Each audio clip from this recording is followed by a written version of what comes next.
inlassables artisans de ce Bénin qui bouge et avance, vaille que vaille. Soyez salués et quelle que soit votre position, merci de nous honorer en étant là devant vos petits écrans et via vos smartphones. Pour vous, on se réinvente histoire de vous faire plaisir avec un tout nouveau design. J'espère qu'il vous plaît. Toute l'équipe de ce matin vous souhaite de passer, on va dire, une journée remplie de doux moments et de belles surprises, beaucoup de bonheur, d'amour et de joie en notre compagnie. Bienvenue donc sur ce programme matinal d'actualité et d'information qui démarre tout de suite. Alors, de quoi sera-t-il fait? Sur Bonjour le Bénin, on parle ce matin, on fait le bilan, j'allais dire, de la mise en œuvre de la deuxième phase du bulletin communautaire de performance des ODD dans 3 communes, à savoir Cotonou, Dassazouma et les Agégués. Cet outil de redevabilité, mais aussi de performance, a-t-il tenu toutes ses promesses? Gabriel Ganroutodé, maire de Havrancourt, et Carmen Gaba, présidente du Rhôde, répondront à cette question dans un moment. Le débat est aussi au rendez-vous ce matin sur notre forum de discussion. On s'intéresse à cette décision d'interdiction de renvoi des élèves lors des devoirs pour non-paiement de la scolarité. Dans une note circulaire en date du 2 avril, la ministre intérimaire Véronique Toyin-Fodé s'insurge contre les responsables d'établissements qui refusent de présenter les dossiers de candidats pour non-paiement des contributions scolaires. Que comprendre par cette décision? Pourquoi peine-t-elle à prospérer? Eh bien, on a donné ce matin la parole aux parents d'élèves, aux chefs d'établissement et sans langue de bois. On fera le débat autour de 8 heures. Et vous, rejoignez-nous via nos différentes plateformes, Facebook, Twitter, également WhatsApp, en répondant à la question du jour. Elle est celle-ci. Selon vous, est-il normal de renvoyer les apprenants en pleins examens scolaires pour non-paiement de la scolarité? C'est la question du jour. Je rappelle à nouveau la question. Selon vous, est-il normal de renvoyer les apprenants en pleins examens scolaires pour non-paiement de la scolarité? Pour relayer vos avis, Nadège Sani sera avec nous. Avant tout ceci, bien entendu, il y a l'incontournable escale du bulletin d'information avec Christelle Ediacho Tongodo. Bonjour Christelle. Bonjour Rachida Biomama. Comment vas-tu? J'ai la forme. Alors, on a hâte de savoir de quoi retourne l'actualité nationale. C'est donc à toi de jouer ce matin. Moi, je vous retrouve juste après le bulletin d'info.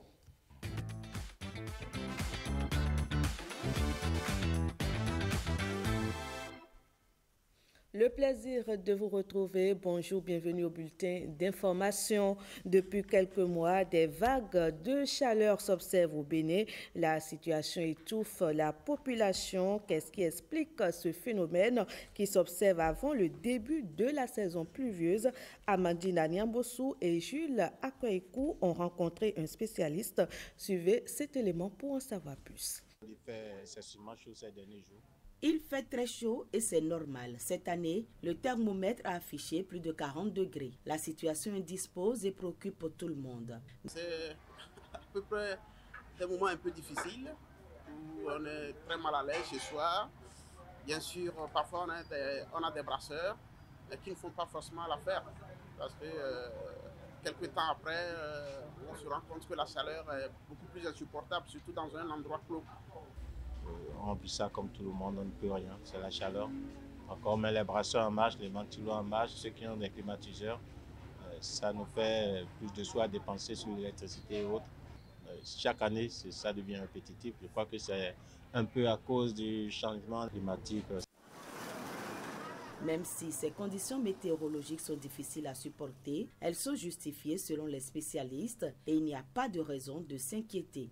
La période de transition entre, disons, l'harmattan et le début de la saison des pluies est une période qui est matérialisée et par l'augmentation de la température, que ce soit du sud jusqu'au nord. C'est juste que pour cette année, il a amené un peu de particularité, un peu de spécificité, qui est que les températures ont connu une légère augmentation par rapport à l'année passée. Quand nous prenons tout le Bénin, c'est beaucoup plus le département de la Liborie qui a affiché la température la plus élevée.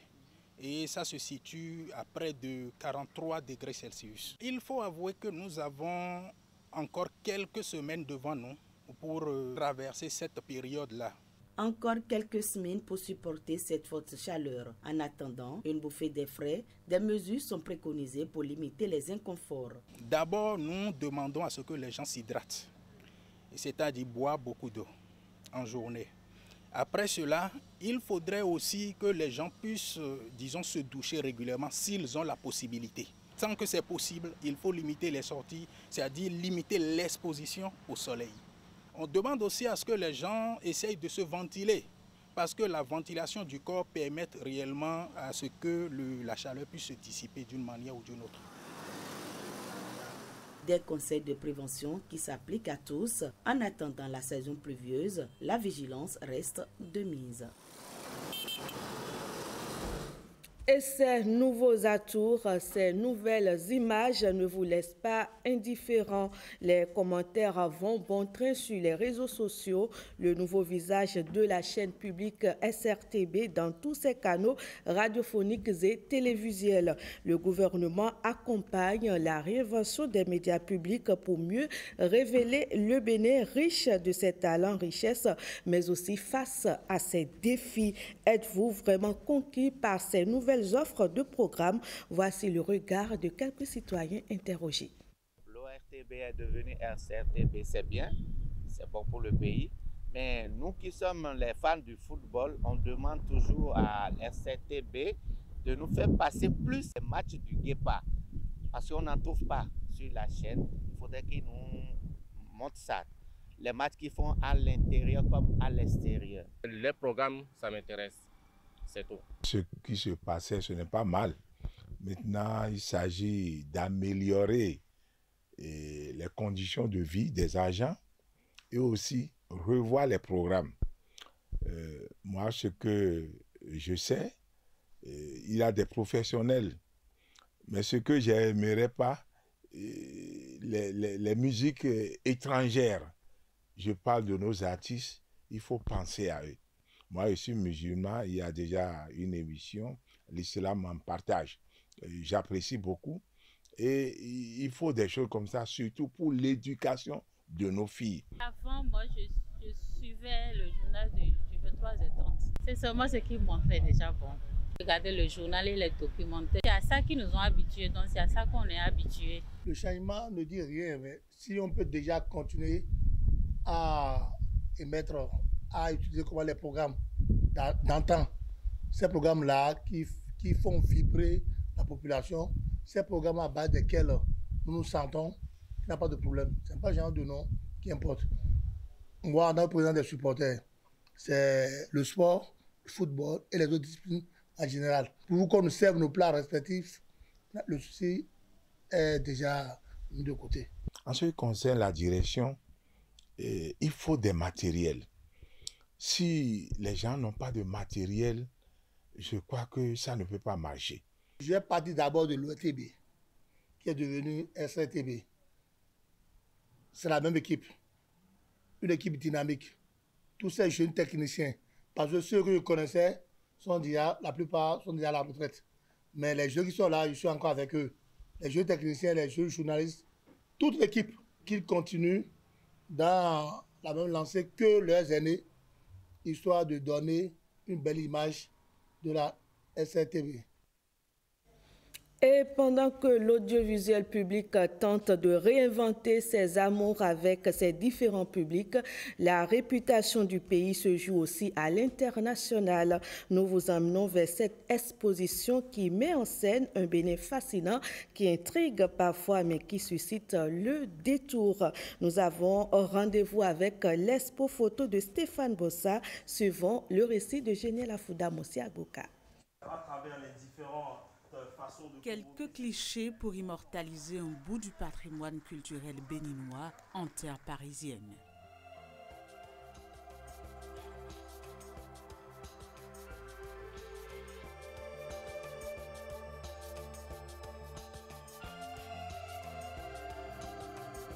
Des chefs-d'œuvre griffés, Stéphane Bossard. À travers mes photographies, j'ai voulu documenter cette vitalité et sublimer ces pratiques qui font partie de notre vie quotidienne, notre identité. Le titre des sacrés esprits vivants reflète cette relation intime entre la terre et la spiritualité. Les paysages ne sont pas de simples décors, mais ils sont investis dans une énergie sacrée où les esprits des ancêtres et des divinités demeurent présents et actifs. Plus qu'une exposition, l'artiste, à travers ses œuvres, nous offre un voyage au cœur même du sacré béninois.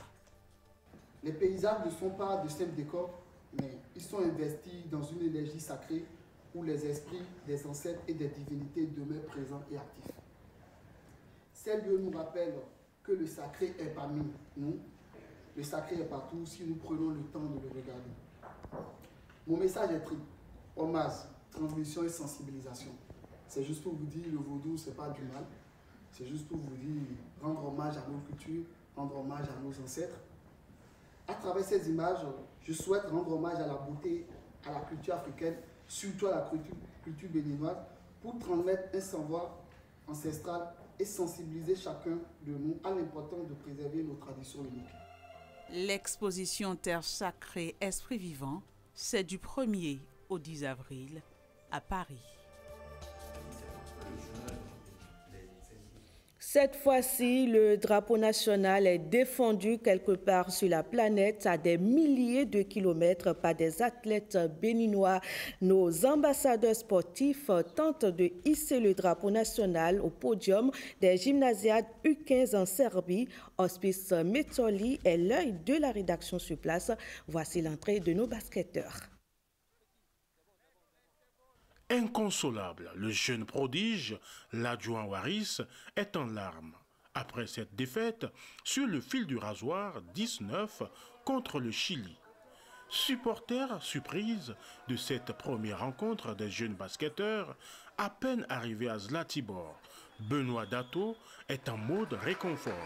On se reprend demain, il y a encore d'autres, tu as compris? Allez. 10 minutes, 10 longues minutes au cours desquelles les jeunes béninois ont eu de la peine à rentrer dans le game. La faute à une température très basse qu'ils apprennent à découvrir. Nous sommes rentrés difficilement dans la compétition. Nous ne sommes pas habitués à jouer dans ces conditions. Les enfants ne sont pas habitués à jouer dans ces conditions. Mais avec le temps, ça a pris. Et au dernier moment, on n'a pas pu rattraper le score. Mené 7-1 après 6 minutes de jeu, Abraham Babalola va sonner la révolte. Un shoot à 2 points relance la machine Béné. Hongbo et Laouin, combatifs dans la raquette, les deux jeunes guépards scolaires font d'une bouchée les Chiliens au rebond. Ça a été un très bon match, même si nous avons perdu 10-9 au fil du rasoir. Mais nous faisons déjà tout le nécessaire, nous avons pris note. Une première pleine d'enseignement qui donne des raisons de croire à une qualification des jeunes garçons béninois pour les 8e de finale. Pour y arriver, il faudra faire de bons résultats contre le Népal, le Costa Rica et l'Azerbaïdjan. Chez les jeunes filles, les 2 premières rencontres se sont soldées par 2 défaites contre l'Iran et l'ogre Brésil.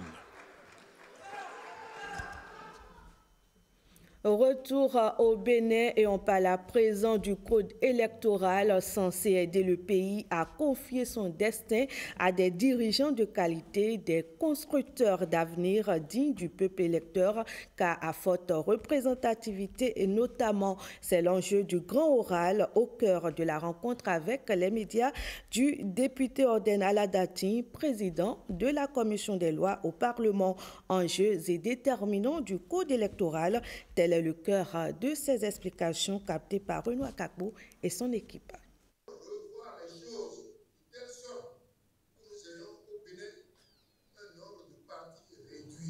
Une projection de documents d'archives en guise d'introduction. Il nous fallait un changement de paradigme. Au cours de ce grand oral, le député Orden Aladati est revenu avec force détail sur le contexte et les différentes étapes qui ont ponctué le vote du nouveau code électoral le 5 mars 2024. Repenser le modèle du développement du Bénin à partir de son système partisan. Devant le public réuni dans cet espace hôtelier, les déterminants et enjeux du nouveau code électoral ont été passés en revue.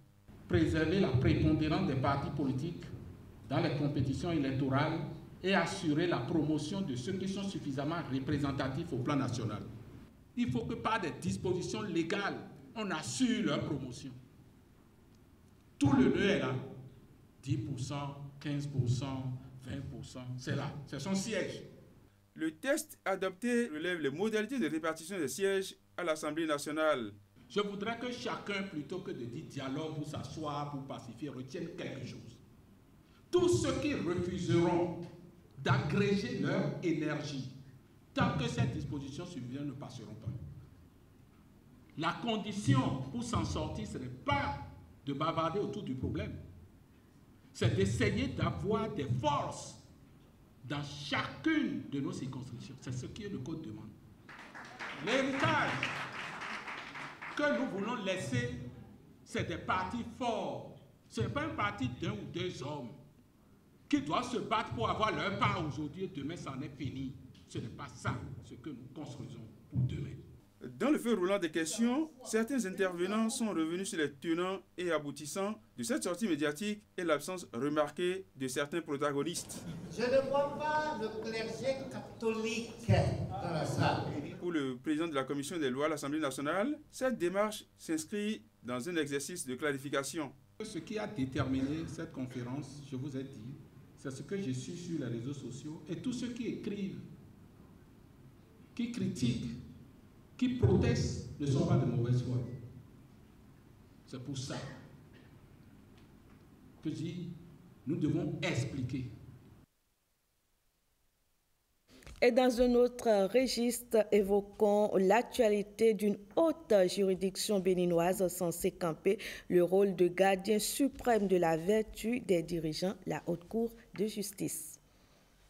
Notre vision, retenue l'année dernière, est de faire de la Haute Cour de justice une institution rénovée, judiciairement opérationnelle et au cœur de la redevabilité démocratique. Le séminaire que nous avons tenu à Grand-Popo en octobre 2024 sur la fonction juridictionnelle. Que les glaciers sont en effet de vrais réservoirs d'eau douce qui soutiennent les systèmes vivants de la planète. Les glaciers ne sont pas seulement des... En un an, nous avons amorcé une dynamique pour nous imprégner de nos textes, changer l'image visuelle de la Cour et tracer les pistes pour l'activation de la fonction juridictionnelle. 2025 doit être celle de l'affirmation de nos choix pour rendre effective notre vision du lifting intellectuel et visuel. La présente session, qui s'inscrit dans la réalisation de cette vision, concerne les principales activités inscrites au plan de travail annuel de l'année 2025, avec notamment la question de l'organisation de nos audiences juridictionnelles, la question des robes d'audience et celle du relogement temporaire de la Cour. Je voudrais qu'ensemble, nous écrivions la belle histoire de la Haute Cour de justice, afin que cette belle au bois dormant se réveille et se révèle telle une agogie. À la Haute Cour de justice, toujours, on s'implique dans la redevabilité des gouvernants. La question est au cœur d'un colloque à Dassa, enjeux et défis pour la haute juridiction, pour l'État et pour les citoyens. C'est à voir avec Pierrette Adanyossi. Les obstacles qui empêchent une réelle justiciabilité des dirigeants politiques au Bénin. Une épineuse question au centre des discussions ici. Qu'est-ce qui peut justifier que depuis 24 ans, la Haute Cour de justice n'ait pas rendu une seule décision? Quels sont les défis spécifiques rencontrés dans la mise en œuvre des mécanismes de redevabilité et de responsabilité des gouvernants? Quels ajustements normatifs doivent être envisagés pour renforcer l'efficacité de la Haute Cour de justice? Et pour sortir de cette situation et faire de la Haute Cour de justice un véritable pilier de redevabilité démocratique, il est impérieux de réunir les matériaux nécessaires en vue d'activer sa fonction juridictionnelle. Il nous appartient, à travers les réflexions et les échanges de ces journées, de formuler des propositions solides, argumentées, en vue de l'efficacité des mécanismes de redevabilité, gage d'une justiciabilité effective des gouvernants. Lorsque vous dirigez, vous devez pouvoir rendre compte un jour de votre gestion. Nous sommes des juges appelés à juger le président de la République, appelés à juger les membres du gouvernement. Le cas échéant, nous devons pouvoir donc nous approprier tous les mécanismes pour être véritablement dans ce rôle. Et la reddition de comptes, c'est non seulement dire ce qu'on a fait, mais c'est également dire ce qu'on doit faire et qu'on n'a pas pu faire. Nous avons beaucoup à gagner de ce colloque-là, dont les attentes sont énormes. Comment le processus s'articule en termes de mécanismes et comment les gouvernants doivent opérer pour offrir à leurs administrés une meilleure gouvernance. Les participants à ce colloque discutent autour des règles et possibilités de mise en œuvre des mécanismes de redevabilité des gouvernants. Et c'est déjà fini pour ce bulletin d'information. Merci à vous de l'avoir suivi. Merci Christelle Idjacho Tongodo. On vous retrouve demain, n'est-ce pas? Toujours pour le même exercice, bien entendu, de présentation du bulletin d'information. Vous êtes là et on reçoit Marcel Arossi. Bonjour Marcel. Rachidat, bonjour, bonjour à tous. Belle matinée à vous. Ouais. Et merci de me retrouver ce jeudi. Ça fait plaisir de vous avoir. C'est un grand plaisir. Je suis plus esselée. Entièrement partagé ce plaisir. Allez, c'est l'heure pour nous d'aller à la revue des titres.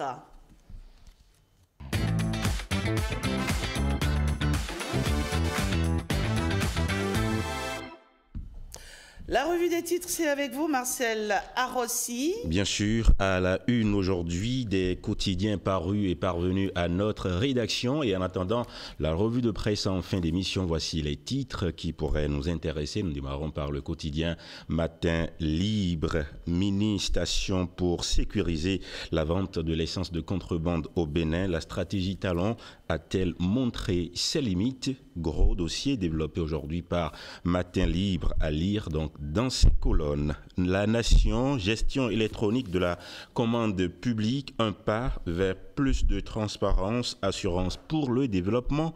Le Bénin bénéficie du soutien et de la confiance de Atidi. Info Matin.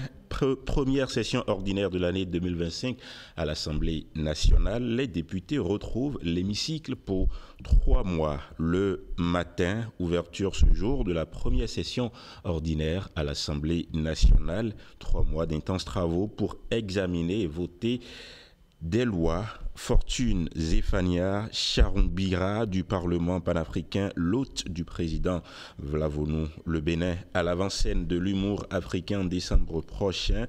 Nous parlons de la signature d'une convention de partenariat avec le groupe Montreux Comédie à la une de Le Matin. Le matinal à présent, révolution foncière au Bénin, les jalons d'une sécurisation totale du territoire tracé. TPI de Cotonou, la famille de Danivo comparaît ce jeudi. À suivre donc le bilan dans nos éditions de la journée. Fraternité renvoie des élèves en période d'évaluation. Les autorités haussent le ton, le phénomène persiste. Bilan sécuritaire de la gouvernance Talon, des résultats tangibles pour l'inquiétude des populations. Gaskiani Info, promesse de développement au Bénin, où en est-on 9 ans après?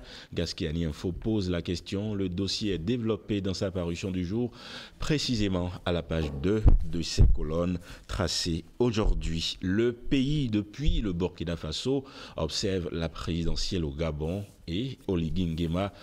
C'est la question que le journal pose. Oligui Nguema triomphera-t-il sans gloire? La transition politique en cours au Gabon vit ces dernières heures, c'est le moins que l'on puisse dire.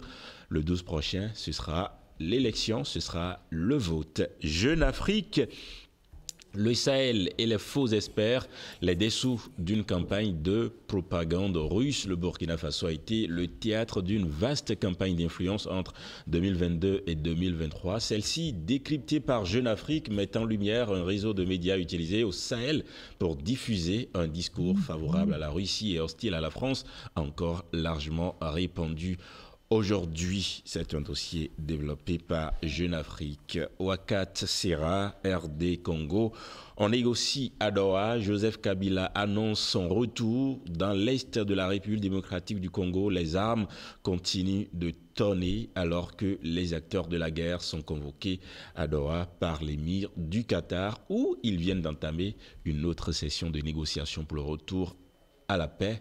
Et Joseph Kabila annonce son retour. France Info, journaliste du média Frontières, exfiltré à l'Assemblée nationale. Le Rassemblement national va refuser de reprendre les travaux après la publication d'un communiqué de Yael Braun-Pivet. Dans son communiqué, la présidente de l'Assemblée nationale rappelle des provocations, quelle qu'en soit la nature, ne seront pas tolérées. Voilà pour les titres. La revue de presse dans un instant. Allez, merci Marcel Arrossi. On vous retrouve autour de 8h45, n'est-ce pas? Tout à fait. Pour la revue de presse. Vous vous éclipsez. Nous, on poursuit par ici. Et en plateau, nous allons passer à l'étape de l'invité. Et oui, je vous l'annonçais, chers amis téléspectateurs, on va parler d'un outil précieux dans le secteur de l'éducation. Ils vont s'installer, mes différents invités, et on va évoquer le sujet juste après ceci.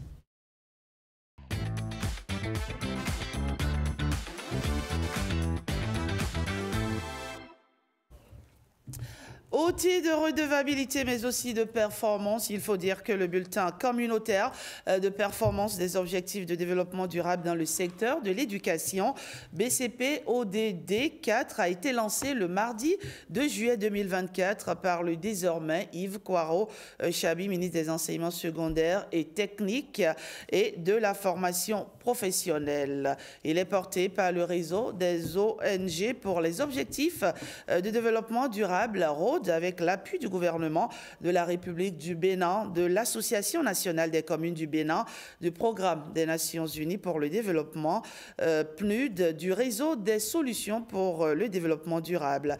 Il faut dire que nous sommes là ce matin pour faire le bilan de cette deuxième phase qui prend en compte les communes de Cotonou, communes à statut particulier, d'Assazouma, communes à statut intermédiaire, et Agégué, communes à statut ordinaire, ainsi que les ministères sectoriels en charge de l'éducation primaire et secondaire. Et pour mener l'exercice ce matin, j'ai avec moi deux invités ici en plateau. Gabriel Ganroutodé, bonjour.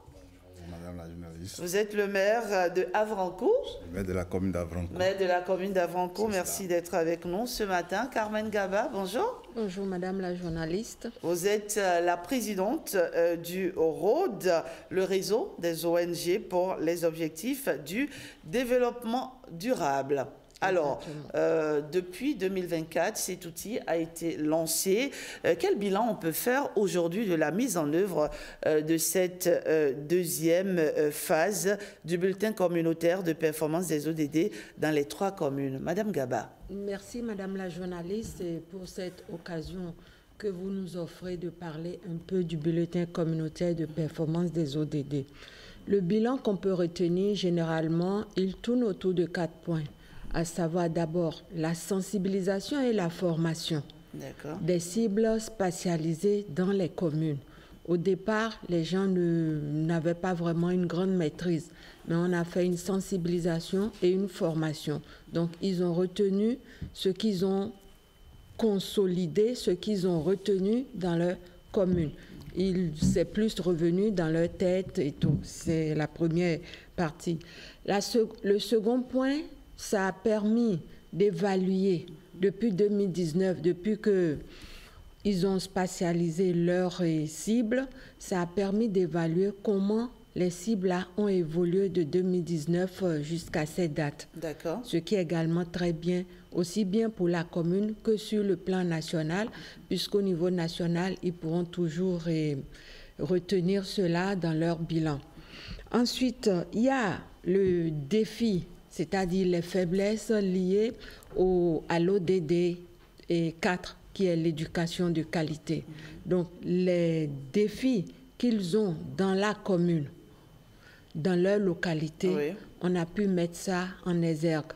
Et le dernier point, c'est les solutions endogènes locales proposées par la communauté sur la cible ODD 4. D'accord. Alors, Gabriel Garoutondé, je l'ai dit tout à l'heure, vous êtes le maire de la commune d'Avrancourt, mais il faut préciser que vous êtes également le président de la commission ODD à l'ANCB, l'Association nationale des communes du Bénin. Alors, finalement, qu'est-ce qu'on peut dire? C'est un bilan globalement positif, n'est-ce pas?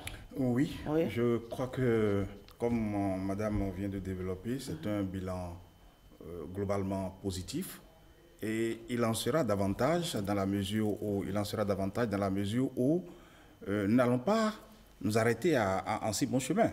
Parce que le bilan va permettre de poursuivre au niveau des autres communes du Bénin. Oui. Pour le moment, nous avons travaillé sur 3 communes, comme vous l'avez annoncé précédemment. Après ça, il est question que nous travaillions à ce que les autres communes du Bénin puissent profiter de cet outil important de redevabilité. Très bien. Alors, le BCP, ODD, c'est aussi les échanges entre les différents acteurs du processus. Comment arrivez-vous à concilier les recommandations des différentes parties prenantes? Alors, pour les recommandations, étant donné que ces recommandations sont élaborées d'accords partis entre les usagers et les prestataires, un comité est mis en place.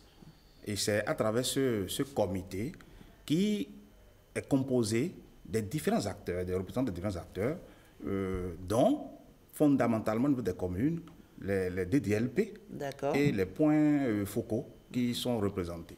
Ces facilitateurs sont là pour amener le comité à suivre chaque élément pris en état des lieux avec les solutions endogènes.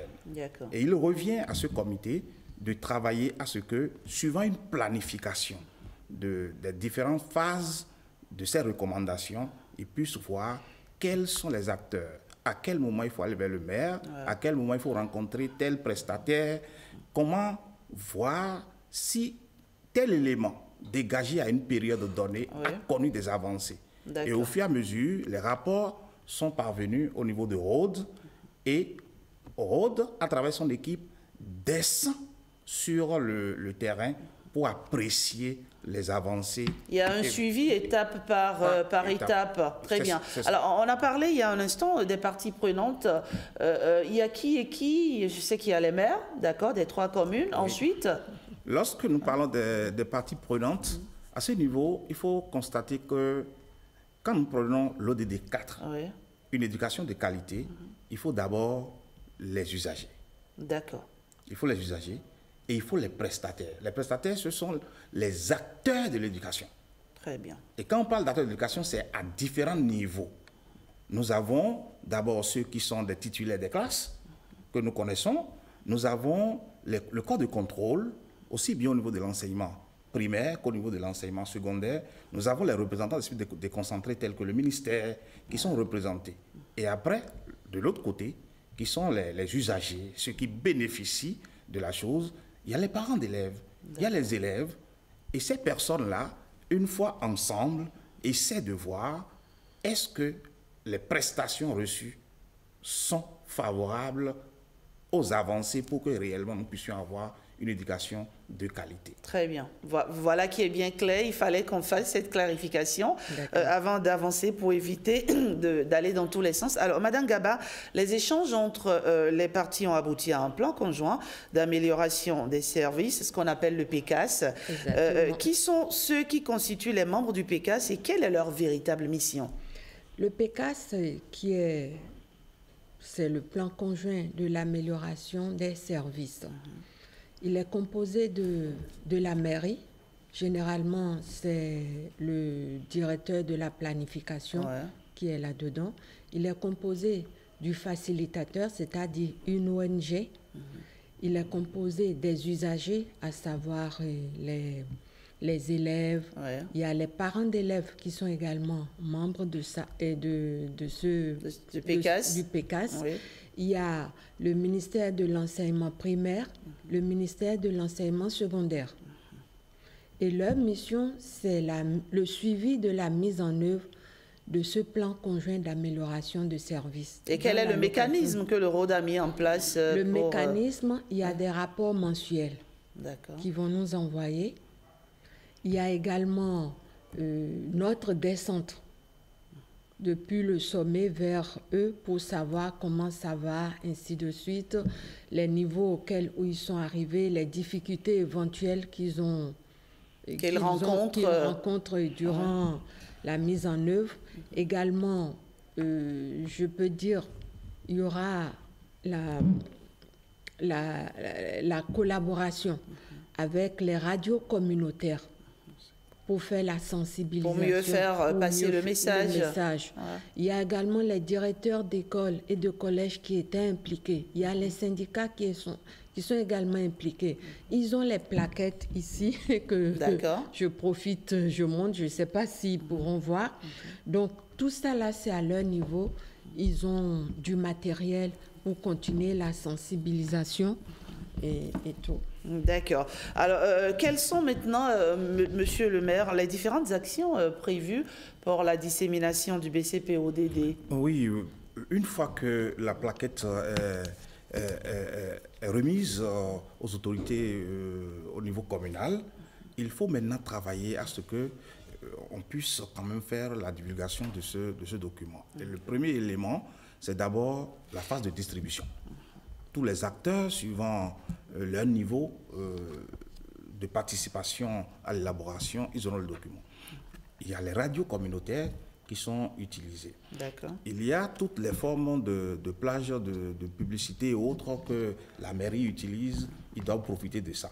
Les ONG qui sont dans le milieu, partout où ils passent, doivent être détenteurs de ce document pour pouvoir les donner à ceux qui sont des acteurs du système de l'éducation. De sorte que, pendant une période, juste après la remise, en un mois normalement, eh bien, toutes les couches concernant l'éducation devraient l'avoir. Nous avons essayé de voir si c'est le cas et nous constatons que au niveau de Dassa, au niveau des Agégués, ça a été une réalité quand nous avons fait la descente à ce niveau.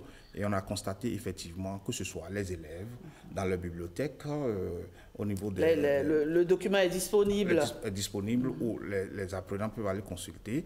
Au niveau des enseignants, il y en a le syndicat.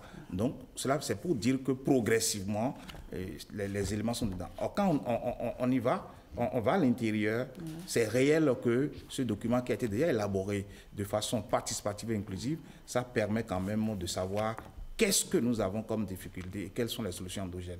Ne pas faire la dissémination de façon correcte, ça va empêcher certaines couches de voir clair dans ce qui est conçu à travers ce document. En tout cas, c'est très documenté, chiffres à l'appui. Et quelles sont les perspectives déjà pour cette année 2025, Madame Gaba? Madame la journaliste, pour cette année, notre souhait ou notre désir, c'est d'étendre davantage le bulletin communautaire de performance dans toutes les communes et évidemment embrasser également plusieurs ODD.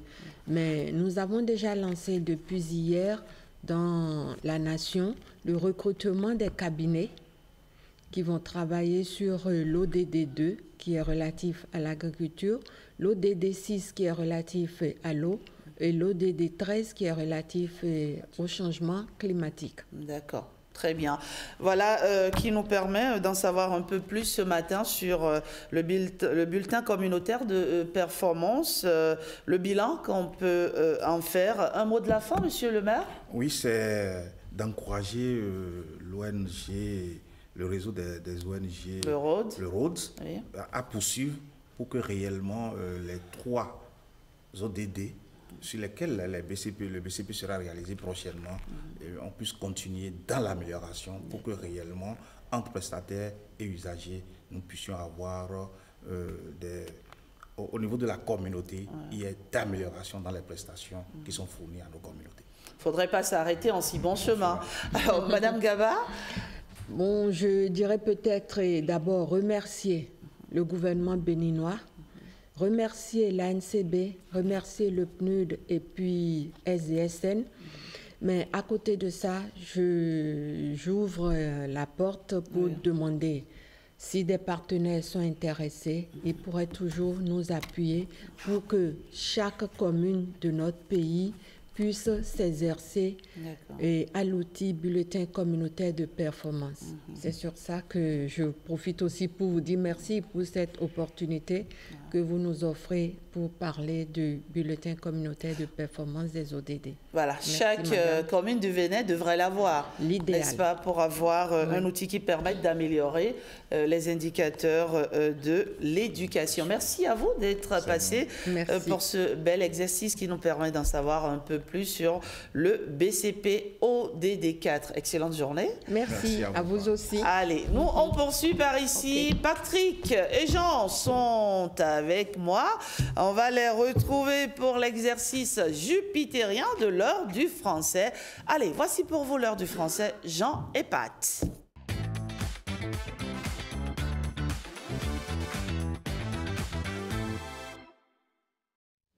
Eh oui, on fera aussi notre BCP par ici, n'est-ce pas? Oui, tout à fait. Patrick, on fera notre BCP, puisque c'est un outil efficace. Alors, on fait aussi le BCP de l'heure du français. Oui, why not? Why not? Allez, bonjour Jean. Bonjour Patrick Diossou. Ça va bien, vous allez bien? Je suis ravie de vous retrouver ce matin. Ravi, toi aussi. Sur Bonjour le matin. Allez, on a changé de cap. Oui. On n'est plus à l'heure de 5-6-7 matin, nous sommes à l'heure de Bonjour le Bénin. Oui. Et quelle que soit votre position, que vous nous suiviez de quoi? De Parakou, de Kandi, de Dassa, de Basila, de Ketou, de Dogbo. Bah oui, je savais que Dogbo. Je savais que Dogbo serait cité. Quelle que soit votre position, en tout cas, chers amis téléspectateurs, merci d'être avec nous. Merci de nous suivre dans cette nouvelle dynamique qui veut qu'on dépoussière un peu les choses et qu'on les fasse avec quoi? Plus de performance, plus d'entrain, plus d'efficacité, je vais dire. Oui. Alors, l'heure du français de ce matin parle de quoi, Jean-Patrick? On va parler de frati. La frati, ce qui est fraternel, on va parler de ce qui est sororal. Voilà, les trois mots. Des mots, parmi ces mots-là, il y a un mot qui n'est pas très connu, sororal. Avant de venir à sororal, parlons de la frati. La fratrie et ce qui est fraternel. Monsieur Fandé. Oui, merci. Il faut d'abord répartir la racine. Lorsqu'on parle de fratrie, F-R-A-T-R-I, ça renvoie à la notion de frère. Oui. Et de la même façon, lorsqu'on prend l'élément fraterne, F-A-T-E-R-N,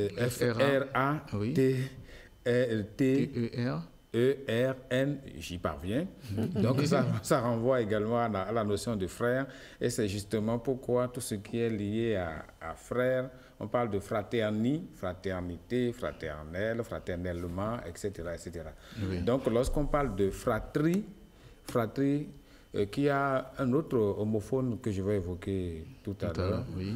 Donc, lorsqu'on parle de fratrie, c'est l'ensemble des frères et sœurs d'une même famille. Oui. Que ce soit famille nucléaire ou famille élargie, c'est la fratrie. Ça veut dire l'ensemble des frères et sœurs. Oui. Donc, c'est ça, la fratrie. Donc, lorsqu'on parle de fraternel, au sens premier, c'est d'abord ce qui est lié à des frères et sœurs d'une même lignée. Ce qui est lié au sang. Ce qui est lié au sang. Ouais. Mais le mot, dans son évolution, dans son champ sémantique, donne la notion de sentiment qui est semblable, assimilable à celui qui devrait exister entre frères et sœurs, avec l'idée que les intérêts sont réciproquement protégés, il n'y a pas d'hypocrisie, il n'y a pas de méchanceté, il n'y a pas de relations nocives, d'engagement nocif, non, il n'y en a pas. Donc c'est ça la notion de fraternel et de fratrie.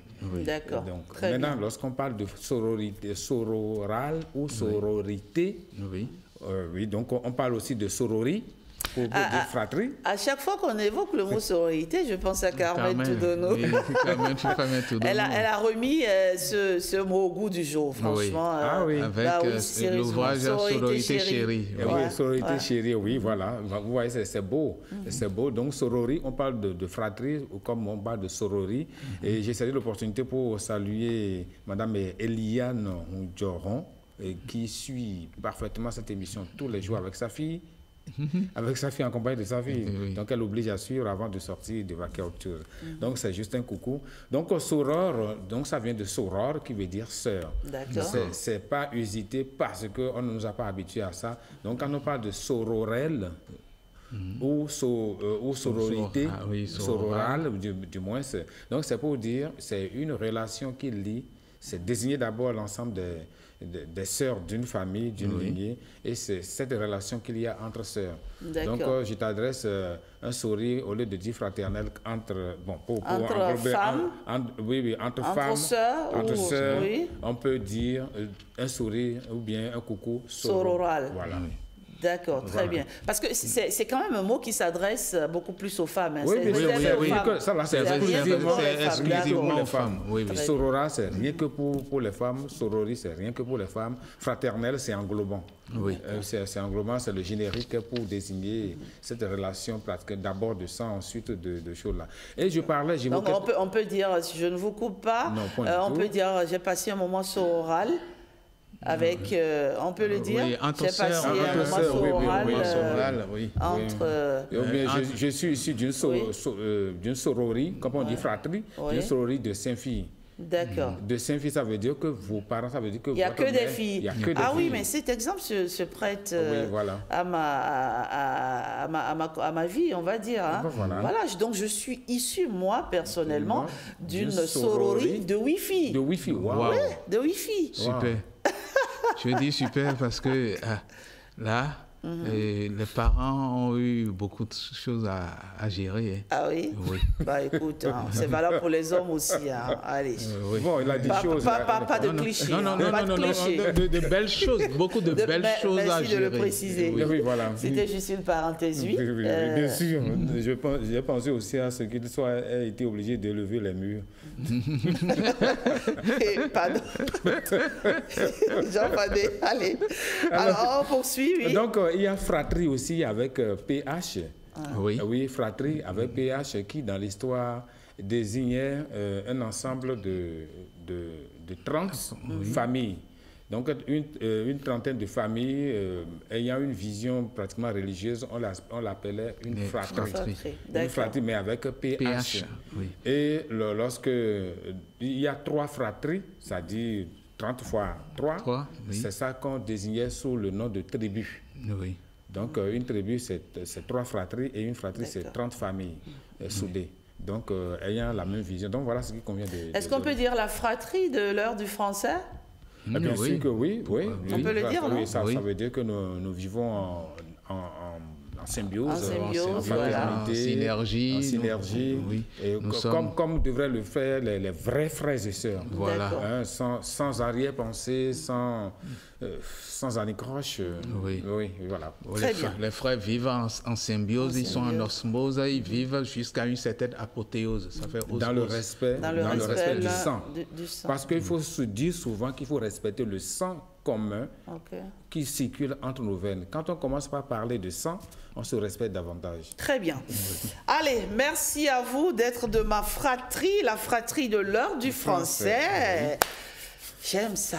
Oui, on y va. Maintenant, un peu de maniement de la langue. Oui, la parole, la prise de parole en public. Oui. Pour aujourd'hui, nous allons parler de la réussite de cette prise de parole par le jeu. Il faut apprendre à jouer. Apprendre à jouer en public. Oui, la prise de parole, comme ce matin... Nous avons le maestro Jean qui nous édifie depuis quelques semaines déjà sur la prise de parole. On vous écoute, maestro. Je suis aussi apprenti. Mais bon, écoutez, tout à l'heure, quand je suivais dans le journal présenté par Edjacho, et quand j'ai vu Holden Aladati parler, je me suis dit, bon voilà, vous allez constater que ceux qui ont fait du théâtre dans leur vie, ceux qui ont fait du théâtre et du bon théâtre, pas du théâtre théâtre vulgaire, hein, ceux qui ont fait du bon théâtre, Oui. quand ils deviennent responsables, leur prise de parole est marquée d'énergie, de logique, de pertinence. Et c'est ça que j'ai remarqué tout à l'heure. Donc, j'ai pensé à la partie que je devais aborder ce matin, c'est-à-dire jouer. Parce que, quoi qu'on dise, la prise de parole en public, c'est un exercice de théâtre. Et de théâtre. Et quand on parle de théâtre, évidemment, il y a beaucoup d'éléments qu'il faut satisfaire. Le premier, ce sont les effets. C'est-à-dire, il faut chercher à émouvoir. Chercher à émouvoir n'est pas être là où le public vous attend. Vous abordez peut-être un sujet très sérieux, mais vous commencez par une note d'humour. Là, vous vous détendez l'ambiance. Ouais. Ou bien vous êtes en train de parler sérieusement d'un problème, mais vous cassez, vous opérez une cassure. Le public ne vous y attendait pas. Il y a également les silences. Qu'on appelle les demi-notes en musique, donc que les techniciens, les spécialistes en musique veuillent bien me le pardonner si je ne suis pas dans la bonne... Non, bon, pas demi-notes. Oui. Okay, oui. Donc il y a aussi le coup de théâtre. Quand on parle de coup de théâtre, c'est un événement inattendu qui survient brusquement et qui devient, qui vous prend comme... dans un effet de surprise inattendu. Donc, les coups de théâtre aussi, vous êtes en train de communiquer et vous vous arrêtez. Et vous regardez le public aussi est captivé. Mais qu'est-ce qu'il y a? Et vous dites, je veux vous faire une confidence. Et vous observez un silence. En réalité, ce qu'on dit devant un grand public, c'est encore une confidence. Non, pas du tout.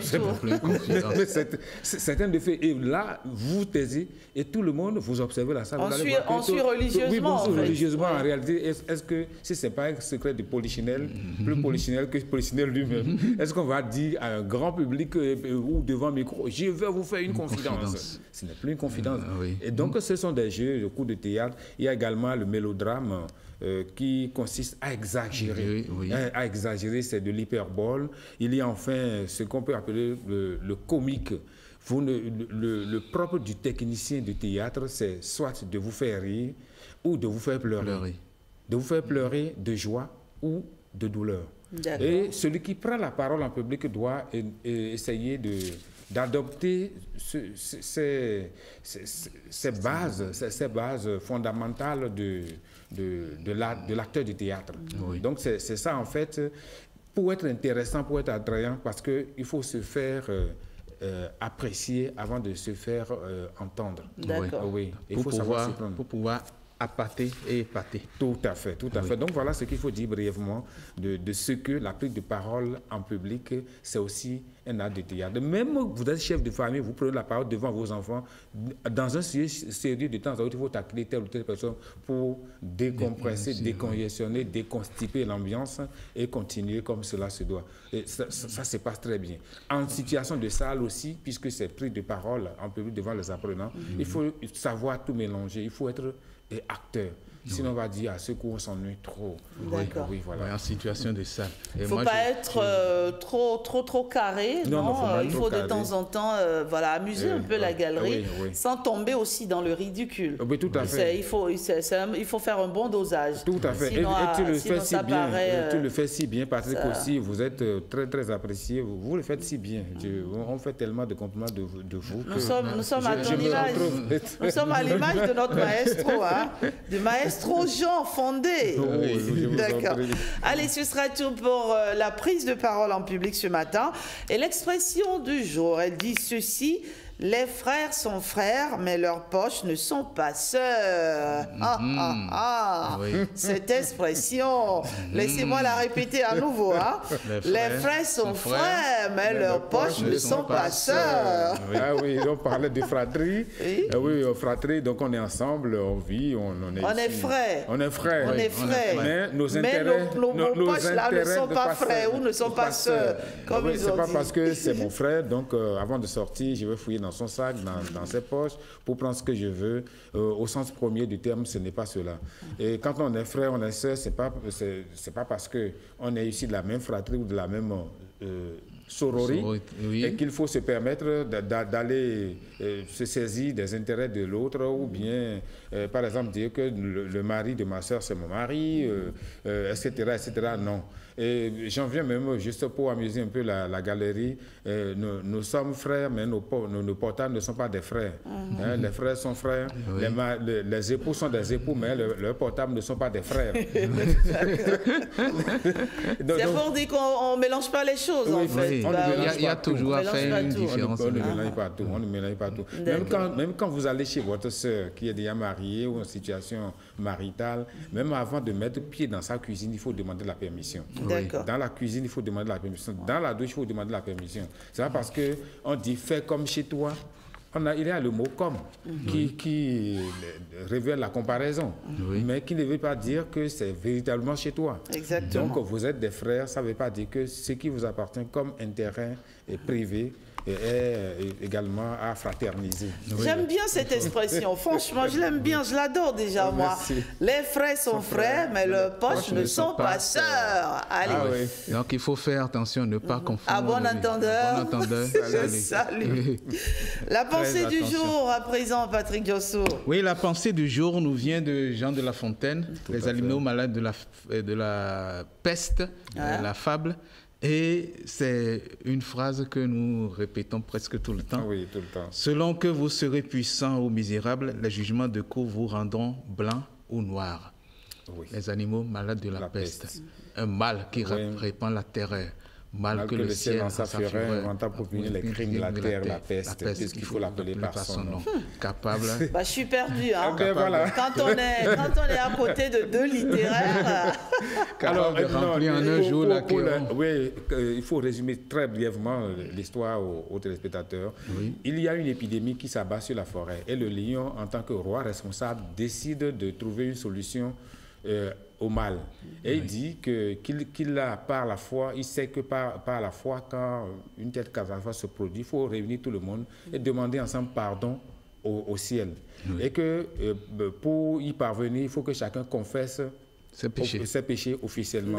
Et il dit, pour donner l'exemple, il reconnaît qu'il a mangé beaucoup de moutons, qu'il lui arrive parfois d'ajouter des bergers. Et dès qu'il a dit ça, le renard prend la parole, contre toute attente et dit, mais c'est un honneur que vous faites aux moutons en les croquant. Et c'est pourquoi l'expression est restée, vous leur fîtes Seigneur en les croquant beaucoup d'honneur. Mais il faut qu'il justifie aussi pour le berger. Il dit, quant au berger, l'on peut dire qu'il était digne de tout mot, étant de ces gens-là qui sur les animaux se font un chimérique en pied pour dire quoi? Pour dire que le berger mérite aussi la mort parce que les bergers s'enrichissent sur le dos des animaux, donc lui aussi mérite la mort. Et les tigres, tous les félins, tous les animaux terribles sont passés et il y a toujours quelqu'un pour les défendre, les justifier. Mais au dernier moment, l'âne qui est le dernier à prendre la parole, qui est herbivore et onguligrade, et dit qu'il se souvient qu'un matin en passant dans les sentiers d'un moine, il a vu l'herbe fraîche et qu'il en a mangé. Et on a crié, comment on peut manger l'herbe d'autrui? Arros sur le baudet. Oui, c'est pourquoi on a crié arros sur le baudet pour dire, mais quel crime abominable que d'aller manger l'herbe d'autrui, que c'est à cause de lui que ce mal s'abat sur la cité. Et donc qu'il n'y a rien d'autre que la mort ne peut expier ce péché-là.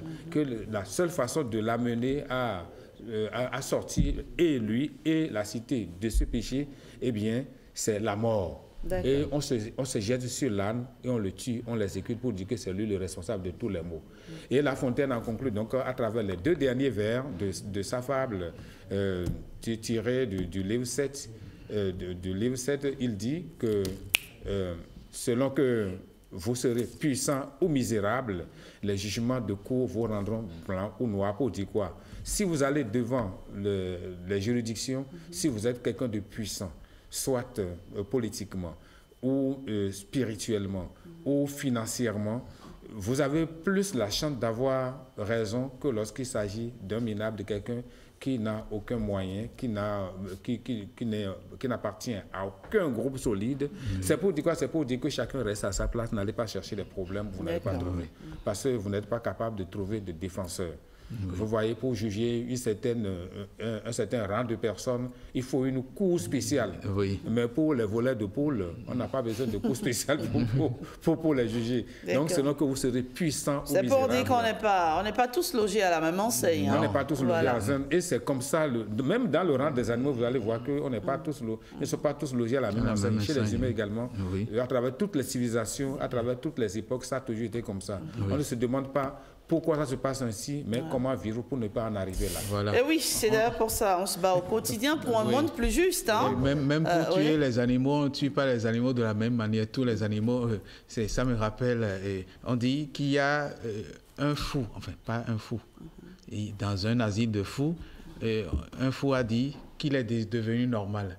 Et le directeur a appelé pour pouvoir l'interroger, il dit, pour tuer une souris, qu'est-ce que vous faites?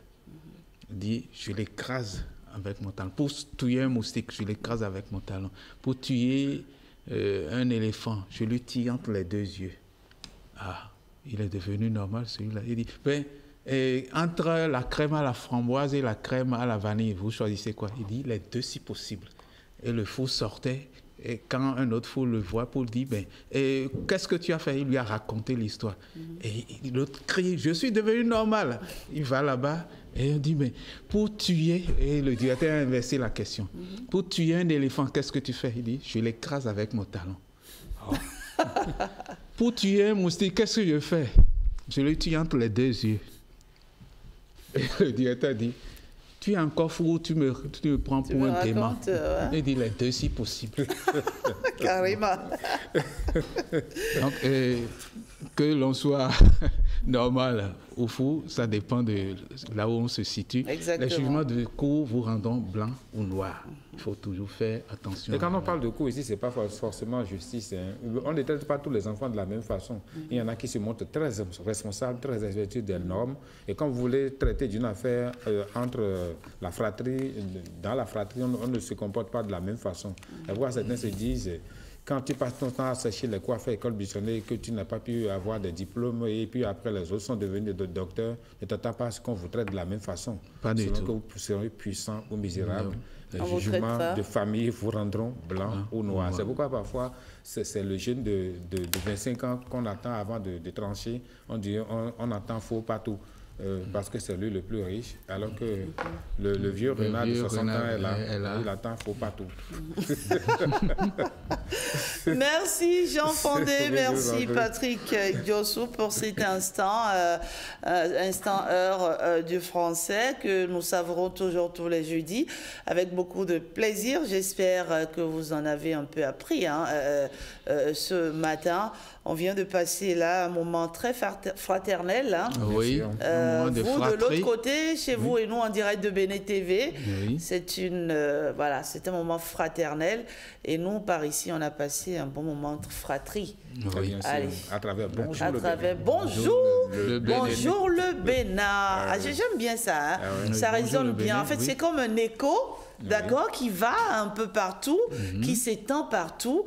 Bonjour le Bénin, on est dans la Donga. Bonjour le Bénin, on est dans le Borgo. Bonjour le Bénin, on est un peu partout en tout cas. Merci Jean Fondé. Moi je dirais bonjour à Klampa, bonjour à Kadiamé, bonjour Vacan, parce que ce sont mes villages. D'accord, moi je dirais bonjour Basila, je dirais bonjour Bouka, je dirais bonjour Parakou, je dirais bonjour Niki, je dirais bonjour Kalalé.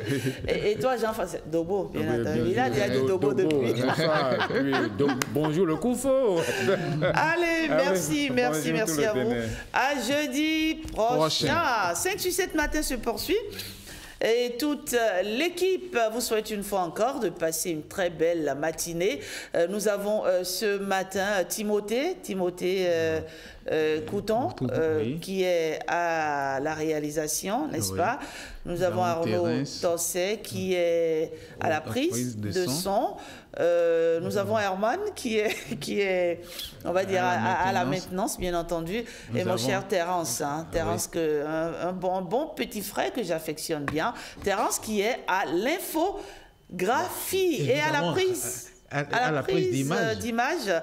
Nous avons Ramatou Lawani qu'on ne présente plus. Oui. Merci à vous, chers amis. Allons maintenant au débat. On va se retrouver dans un instant sur le forum de discussion. On va parler d'un sujet assez intéressant. Voici pour vous le débat.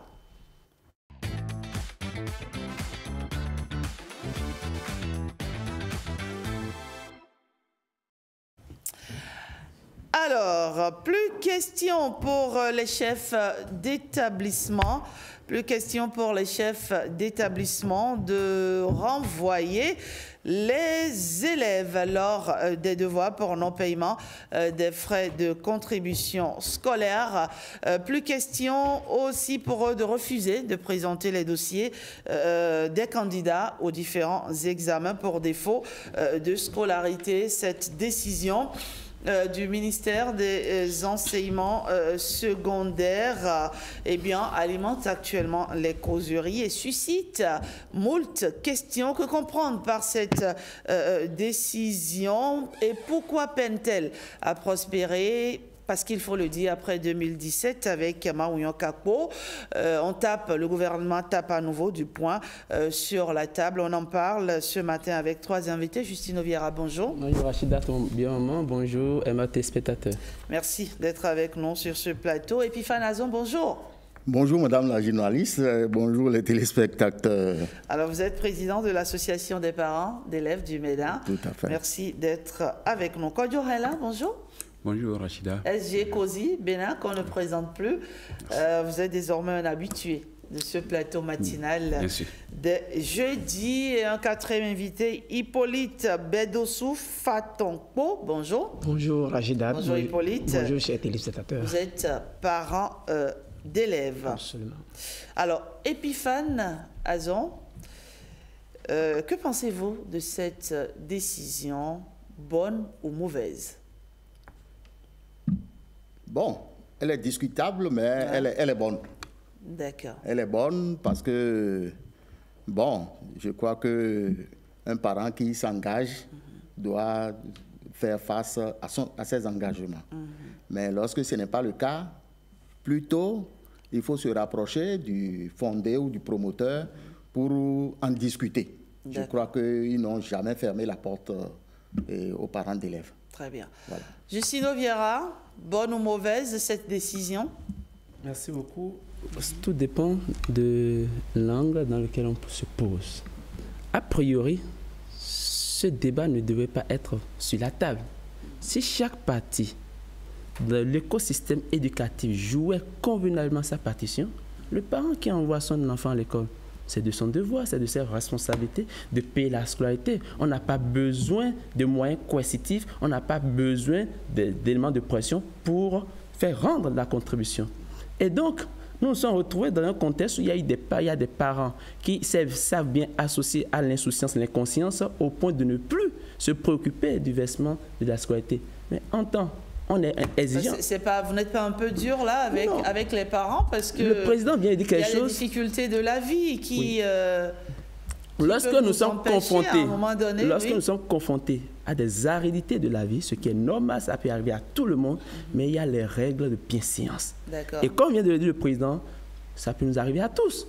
Je fais le premier pas, je vais voir le directeur, je fais une proposition d'échéance, de moratoire pour vider par tranche ou qu'on m'accorde des conditions exceptionnelles pour libérer. Mais quand ce n'est pas le cas, et je suis dans mon fauteuil douillet, je suis chez moi et j'attends peut-être qu'on renvoie l'enfant, et je vais vous surprendre, il y a des parents qui disent, quand l'enfant vient dire, ah, le directeur nous a dit de venir demain avec la scolarité. Il dit bonnement, il t'a déjà renvoyé. Donc on estime que c'est le renvoi qui montre jusqu'à quel point c'est urgent de payer la scolarité. Ça, c'est d'abord le fait qui explique les renvois, sans pour autant valider, cautionner les renvois. Mais l'inconvénient de cette démarche, de cette voie un peu coercitive, de répression pour me faire amener les parents à payer la scolarité, l'inconvénient, c'est l'élève qui en fait les frais. D'accord. Parce que ce dernier, quand il est renvoyé, il ne suit plus les cours. Par conséquent, ce qui est donné, ce qui est dispensé comme savoir, il est absent et cela influence négativement sur son rendement en fin d'année. D'accord. Alors, Kodjo Helan, vous pensez quoi de cette décision? Le gouvernement tape à nouveau du poing sur la table et s'insurge contre cette pratique courante dans nos établissements publics et privés. Merci Rachida, et je crois que le ministre qui a pris cette note, il n'a pas mal fait. D'accord. Il n'a pas mal fait parce que il y a un problème qui se pose auquel il faut trouver une solution. C'est que les apprenants, lorsqu'on ne les renvoie pas, ils ne payent pas la contribution, de façon générale. Et plus spécifiquement, en milieu rural. C'est plus dur là-bas. Maintenant, les décisions, ce n'est pas la première décision en la matière. Et il y a même eu des décisions contradictoires où certains ministres ont pris la décision de dire ne renvoyez plus les élèves. Mais d'autres ont dit attention, si on ne les renvoie pas, ils ne paient jamais. Donc il vaut mieux les renvoyer pour permettre aux établissements de fonctionner. Donc l'un dans l'autre, il faut quand même se rendre compte que toutes ces décisions sont prises de bonne foi. C'est d'abord ça la première chose qu'il faut identifier. Qu'un ministre décide ou demande que les chefs d'établissement renvoient les apprenants pendant le devoir ou même pendant les cours, c'est de bonne foi. Parce que sans ça, les établissements seront bloqués dans leur fonctionnement. Mais lorsqu'un ministre prend la décision contraire de dire ne les renvoyez pas, c'est tout aussi de bonne foi. Parce que soucieux de l'avenir de ces élèves qui sont exclus des cours ou des devoirs. Maintenant, l'un dans l'autre, est-ce que c'est vraiment ça la solution? Moi, je pense que non, ce n'est pas ça la solution. Parce que si nous nous référons à nos textes, il est prévu dans notre Constitution que l'État puisse rendre progressivement l'école gratuite. Je ne dis pas qu'il faut tout rendre gratuit, ici et maintenant. On a commencé par l'école primaire, depuis le président Soglo. On a évolué, l'école primaire est devenue totalement gratuite, du point de vue des frais de scolarité et dans le public et de certains ouvrages scolaires. Dans le secondaire premier cycle, pour les filles aujourd'hui, les frais de scolarité ne sont plus exigés. L'État prend ça en charge. Je pense que l'effort doit se poursuivre pour permettre que, tout au moins au premier cycle, les garçons soient aussi exonérés, afin que progressivement, on puisse s'assurer qu'il n'y a plus de frais de scolarité à payer dans l'école publique au Bénin. C'est plutôt vers ça que nous devons faire le pas, au lieu de dire tantôt, renvoyez-les, tantôt non, ne les renvoyez pas, parce que, quoi qu'on dise, le problème demeure. Si on ne les renvoie pas, les établissements seront bloqués dans leur fonctionnement. Il n'y a rien à faire. Mais les renvoyer, c'est produire des citoyens handicapés intellectuellement demain. Ils seront peut-être diplômés, mais ne seront pas à la taille des diplômes dont ils se réclament. D'accord. Alors, Hippolyte Bedossou Fatonko, en attendant de raconter votre histoire et de présenter ce sujet-là, qu'est-ce que vous pensez déjà de cette décision? Est-ce qu'elle est bonne ou mauvaise en tant que parent d'élève? En tant que parent d'élève, c'est relatif. Comme mes prédécesseurs l'ont dit, c'est relatif. Mais il faut comprendre que quand un cadre étatique du ministère ou bien du ministre, quand un cadre prend une décision, quand une autorité prend une décision, ce n'est pas ex nihilo. C'est suite à des études, c'est suite à des impacts. Il y a eu un constat, il y a des constats. Qu'on en arrive là. Et quand la décision est prise, comme l'ont dit l'un de mes devanciers, dans l'autre, ça a des impacts positifs et ça a des impacts négatifs. Alors, le cas dont nous parlons aujourd'hui, c'est que, en résumé, est-ce que c'est l'éducation avant l'argent ou bien l'argent après l'éducation? Parce que c'est là la vraie question. Et nous constatons que c'est vrai que ce n'est pas du gaieté de cœur d'un parent d'élève d'envoyer, ou bien d'un papa, d'une maman, d'envoyer son enfant ou bien sa fille à l'école et systématiquement, il ne veut pas payer. Parce que dans la vie, il y a ce qu'on appelle les pesanteurs sociologiques qui viennent toujours dans la vie d'un être humain. Et ils vont en tenir compte. Mais après tout, si nous, de façon volontaire, on contraint les enfants à rester systématiquement à la maison, et je crois que l'éducation, nous créons des cas sociaux. D'accord. Donc je m'en arrête là d'abord. Nous avons promené notre micro dans les rues de Cotonou et nous avons recueilli les avis de quelques Cotonois sur la thématique de ce matin. Voici ce qu'ils ont répondu. Bonne décision pour aider les élèves à mieux se concentrer sur leurs études et à ne plus être stressé par le fait que les parents n'ont pas encore trouvé les moyens pour solder ou bien pour payer leur scolarité. Ce qu'on arrive à voir sur les établissements là, c'est vulgaire. Ça n'honore pas notre pays. On renvoie ton enfant aujourd'hui. On dit 3 tranches, 4 cents. On renvoie l'enfant aujourd'hui, tu envoies 15 000. La semaine prochaine, on le renvoie encore. Est-ce que le coup passé sera rattrapé? Non.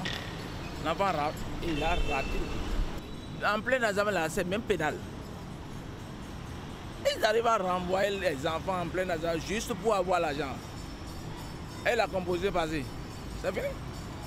Donc ça là, moi, c'est honorable. J'ai apprécié. Je disais que c'est une décision qui n'est pas normale, mais c'est normal. Parce que quand tu as envoyé ton enfant à l'école, tu dois payer les frais de scolarité normalement. Mais quand tu ne payes pas, tu peux renvoyer ton enfant à tout moment. Mais ce qui est un peu mauvais, c'est dans les choses-là que les directeurs renvoient les enfants. C'est ça qui n'est pas du tout... C'est ça qui est un peu mauvais, quoi. Sinon, ils n'ont rien fait de mal.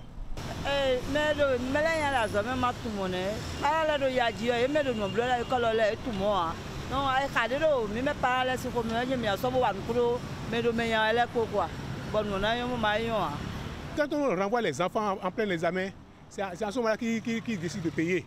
Sinon, quand on ne les renvoie pas, ils ne payent pas. Parce qu'ils savent que bon, l'enfant va à l'école et revient à la maison sans problème. Mais quand on renvoie l'enfant maintenant, oui, c'est à ce moment-là qu'ils savent que si je ne paye pas, l'enfant aura de problème. Donc je dois payer. C'est un moyen de pression. Et c'est ça qui est bon. Parce que nous, les Béninois, là, surtout Africains, là, quand on n'a pas eu un choc, là, on ne réagit pas.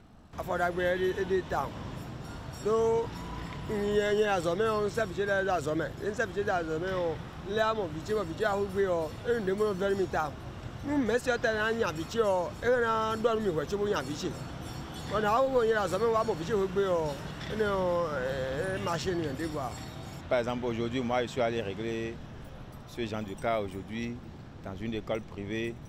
On a renvoyé ma petite, à cause de 18 500 francs. Ouais, mais je suis obligé de me déplacer pour aller vers eux. J'ai vu beaucoup de parents d'élèves, ils étaient là, ils se plaignaient. Bon, il y a d'autres qui se plaignaient. À cause de 5 000 francs, ils ont renvoyé son enfant. Sinon, si l'enfant n'a pas payé les 5 000 francs, il ne va pas composer. Donc, il y a beaucoup de parents d'élèves qui se plaignaient à cause de cette situation. Donc moi, je suis allé là-bas, j'ai réglé le mien et puis je suis retourné. Et je pense que c'est une très bonne décision que le ministre ou bien la ministre a sorti. Donc parce que, vous savez, on dit souvent dans notre langue, alors les bébés sont mais des cas tournés, mais le bon sort au fond, le donc ça peut être bon aujourd'hui, demain ça ne peut pas être bon. Donc c'est une très bonne décision que le ministre a sorti. C'est juste pour aider beaucoup de gens qui sont en difficulté. Par rapport aux établissements qui refusent de déposer le dossier des candidats, comme quoi ils n'ont pas soldé leur contribution, je crois qu'on peut faire le recouvrement autrement, pas autre manière. Ce n'est pas une bonne chose à mon avis. Ça peut faire que les enfants qui ont bien de talent ne vont pas pouvoir participer aux examens à cause de ça. Alors, Monsieur Azon, en tant que président de l'association des parents d'élèves, j'imagine que vous avez bien entendu les avis de certains parents d'élèves rencontrés à Cotonou. Dans la majorité des cas, ils fustigent le comportement de ces établissements.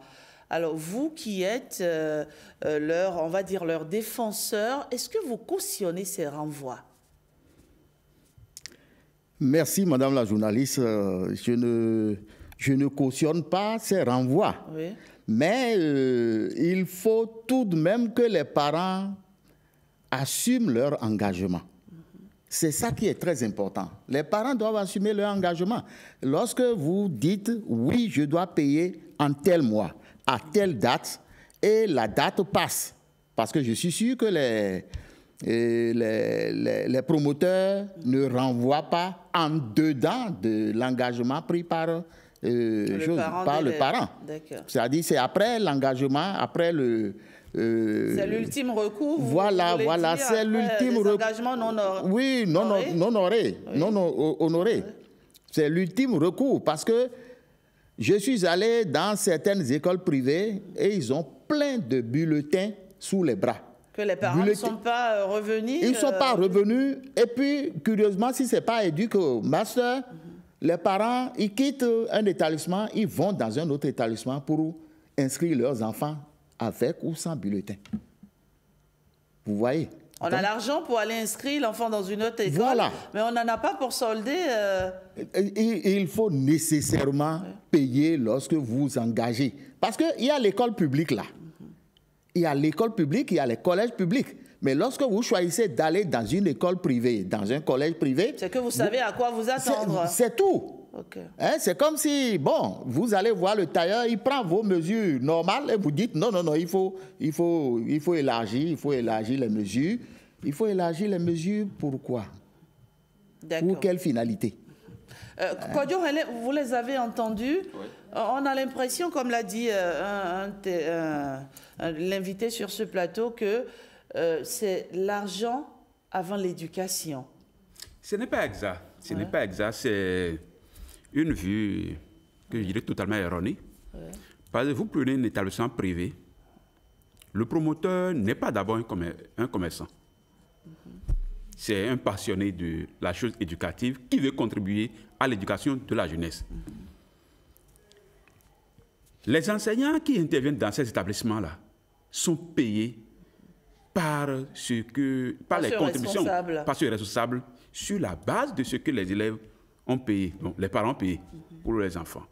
La CREI qui a utilisé tout ce qui est intrant pédagogique et didactique dans cet établissement, c'est à partir des frais de scolarité que tout cela est payé. Le fonctionnement, on va dire. Le fonctionnement de l'établissement, entièrement. Oui. Je prends d'abord un privé, entièrement pris en charge par ces fonds-là. Mais lorsqu'on dit que le fondé, le chef d'établissement, n'a pas le droit de renvoyer pour que les gens payent, alors que nous sommes tous conscients que très peu de parents se lèvent d'eux-mêmes pour aller payer ces scolarités. Très peu de parents. Très peu de parents le font. Très peu de parents le font. Vous l'affirmez je suis enseignant. D'accord. Je peux même vous dire, il arrive que certains enseignants, compte tenu de la qualité de certains apprenants, mettent la main à la poche pour payer leur scolarité. Il y en a plein. Maintenant, lorsque nous prenons même un établissement public, le fonctionnement, les factures d'eau, d'électricité, de tout ce qui entre crédit, tout ce qui est dans l'établissement, en dehors des salaires et des bâtiments que l'État construit, là, il faut reconnaître qu'il y a aussi beaucoup d'efforts qui se font. Il y a des subventions. Il y a des subventions. Non, il n'y a pas de subventions. Pour les écoles publiques? Il n'y a pas de subventions, j'explique. L'État, à un moment donné, a décidé que les filles ne payent plus de contributions au premier cycle. Et au début de chaque année, le nombre de filles inscrites au premier cycle, on fait le point et l'État verse leurs frais de scolarité. Donc ça ne peut pas ça ne peut pas s'appeler en réalité subvention. L'État dit ne prenez plus, mais moi je verse à leur place. Donc ce n'est en réalité pas une subvention. Donc l'État verse les frais de scolarité des filles pour permettre aux établissements de tourner. Maintenant, pour les garçons, c'est qu'il y a tout un tas de choses que les établissements doivent assurer dans leur fonctionnement à partir de ces sous. Et donc dire que ça ne peut pas et on ne doit pas renvoyer, c'est bon, mais il faut s'assurer que les établissements ne seront pas bloqués dans leur fonctionnement. Donc pour être clair, vous êtes un ardent défenseur du renvoi. Non, je ne suis pas. Non, ce n'est pas la solution. La solution n'est pas là. Oui. Ce n'est même pas là la solution. Comme je l'ai dit au début, renvoyer, non, ne renvoyez pas. Tout ça là, c'est de bonne foi. Mais ce n'est pas ça la solution. Il faut que l'État prenne en charge le fonctionnement des établissements, tout au moins publics, pour permettre que les enfants puissent étudier sereinement dans ces établissements. Alors vous estimez maintenant, que... Oui. Même pour les privés, puisque dans la loi, il est prévu que l'État puisse aider les établissements privés dans leur fonctionnement. Il faut aussi qu'on puisse aller vers ça pour que nos enfants aillent à l'école de façon tranquille, sereine, pour nous revenir de bons citoyens de demain. D'accord. Alors, vous pensez que cette décision a des implications dont on doit tenir compte, dont le gouvernement doit tenir compte? Justino Vieira, vous savez, oui. Voyons le contexte de façon très, très cadrée. Oui. Le chef d'établissement, dans une certaine mesure, est également chef d'entreprise à partir du moment où il paie des impôts. Donc, on doit raison de dire qu'il est chef d'entreprise, mais si dans un autre argument, on dira que l'éducation, on ne fait pas de commerce avec l'éducation. Mais le chef d'entreprise a droit de mettre en place des moyens de recouvrement de sa créance. Et ça y va de tous les chefs d'entreprise. Ce n'est pas exclusivement pour ceux qui sont dans des secteurs autres que l'éducation. Moi, je suis coach. Et j'interviens dans les écoles. Mais quand je finis de faire mon coaching scolaire, j'adresse ma facture à l'administration. Ils doivent me payer. Je n'aurai pas d'oreille pour entendre que le directeur ou le chargé de recouvrement, le comptable me dise, vous savez, coach Vieira, on ne peut pas honorer votre facture parce que nous avons des ardoises, la scolarité n'a pas été payée. Donc vous cautionnez les renvois? Non, maintenant Rachidat, il ne va pas s'agir d'orienter le débat dans le sens est-ce qu'il faut renvoyer ou il ne faut pas renvoyer? Non. C'est de ça qu'il s'agit aujourd'hui. Justino Vieira. Le renvoi couvre une partie. L'État est là pour couvrir tous les parties, tous les acteurs du monde éducatif, enseignants, parents, administration et nous-mêmes les prestataires qui travaillons avec ces écoles de diverses manières. Et donc, s'il est vrai qu'il ne faut pas renvoyer, et je répète encore une fois, je ne suis pas de ceux qui pensent que la solution c'est de renvoyer, si vous voulez déjà savoir ma position sur la question, je ne suis pas de ceux-là, mais quelle voie offrons-nous? Quelle voie l'autorité offre aux établissements, aux écoles de rentrer en possession de leurs frais de scolarité? C'est ça la question. N'oubliez pas que dans un passé pas assez lointain, mais ce qu'on tenait, c'est au niveau du bulletin, où on ne délivrait pas les bulletins. On laisse l'enfant aller jusqu'à la fin de l'année scolaire, mais l'administration dit, tant que vous ne soldez pas, on ne vous délivre pas les bulletins. Mais rapidement, les parents ont trouvé d'autres stratégies. On va dans l'école, on change d'école à l'enfant. Et puisque la nouvelle école est également une entreprise et recherche des ressources, trouve les moyens. Vous voulez dire que les parents sont de mauvaise foi, généralement? Vous savez, nous sommes tous parents. Non, écoutez, Justino Vieira, soyons sans langue de bois sur ce plateau. Ne pouvons pas dire, nous ne pouvons pas être dans une république de près de 13 millions et dire que nous, tous les parents, sont inconscients ou bien ne sont pas vertueux. Nous qui sommes sur ce plateau, nous sommes tous des parents. Donc, moi, je n'ai pas ce problème. Donc, je n'ai aucune raison de dire que les parents ne sont pas vertueux. Moi, j'en suis un, par exemple. Monsieur Azon également, et j'espère que vous êtes également. Mais la question, et c'est sur ça qu'il faut réfléchir, quels moyens offrons-nous aux établissements? Quelle est la voie réglementaire qu'on définit désormais aux chefs d'établissement de rentrer en possession de leurs frais de scolarité? C'est ça la vraie question. Merci, Justino Vieira. On va à présent écouter un chef d'établissement. Monsieur, nous aurions dû l'avoir sur ce plateau, mais quelques empêchements n'ont pas permis de le faire. C'est monsieur donc Zobé Fassinou Médard. Il est le directeur du complexe scolaire Saint-Cyr de Diaco. On l'écoute. Il a parlé, on n'y peut rien, mais en tout cas, je dis ce que moi je connais, ce que moi je fais. Mais moi, je n'ai jamais renvoyé en composition. Mais le renvoi, ça se fait. Le renvoi, par exemple, moi, je n'envoie pas les enfants dans la rue. Les parents sont sensibilisés, même 2 ou 3 mois. Je dis que je vais renvoyer, des fois je ne renvoie pas. Est-ce que vous voyez bien? Je reprends encore la vie, mais avec des thèmes doux. Parce que les parents doivent aller chercher d'abord aussi l'argent. Et aussi, nous avons des enseignants qui sont aussi des pères de famille, des mères de famille, et qui ont aussi des besoins. Ils ont aussi des enfants élèves, ils ont des enfants étudiants. Donc, ils ont loué, même s'ils ont leur chambre, c'est qu'il y a la SBE là, il y a la SONEB là. Est-ce que vous voyez? Donc, ce qui veut dire que les enseignants aussi ont des charges. Ils travaillent. Celui qui travaille doit avoir un salaire. À la fin du mois, on ne peut pas dire à l'enseignant, il faut attendre. Est-ce que vous voyez? Des fois même, à la fin de l'année même, le promoteur se retrouve même à 0 francs. On dit le rat de nuit ne raconte pas toutes ses aventures. On dit le singe transpire, mais ce sont les poils. Bon, si l'État peut regarder et voir un peu comment il faut aider les établissements privés, ce serait très bon. En tout cas, moi, je n'ai jamais renvoyé en composition. Donc, moi, mon principe est que soit c'est avant ou après. Et si je dis je renvoie, je ne mets pas l'enfant dans la rue. Je peux déplacer l'enfant dans une classe pour quelques heures. Et là, le parent sait que il a appris que son enfant est mis en quarantaine. C'est grave. Ça, je sais, c'est grave. Mais rapidement, il est récupéré. Je ne confisque même pas les bulletins. C'est en fin d'année qu'on dit, bon, le parent qui n'a pas fini de solder, bon, on garde le bulletin, c'est une petite pression. Et on se comprend. Dans l'élément à suivre, chers amis téléspectateurs, un parent d'élève indexe les établissements. On suit et on revient juste après. Il faudra beaucoup plus parler aux responsables d'établissement, aux 16 enseignants-là, pour dire, trouver un moyen pour dialoguer, pour discuter avec les parents. D'accord, voilà, tel enfant, ton papa n'a pas respecté, comme cela se doit, les tranches vis-à-vis de l'établissement. Donc, est-ce que papa, on va te renvoyer à la maison, tu auras dit à maman ou à papa ou à ton tuteur d'envoyer au moins tel montant, tel montant. Si l'enfant dit, s'il vous plaît enseignant, s'il vous plaît censeur, s'il vous plaît surveillant, mon papa actuellement n'a pas, ben, arrivé à la maison, je le lui dis, je vais l'informer pour que, avant que je ne vienne demain, j'apporte quelque chose.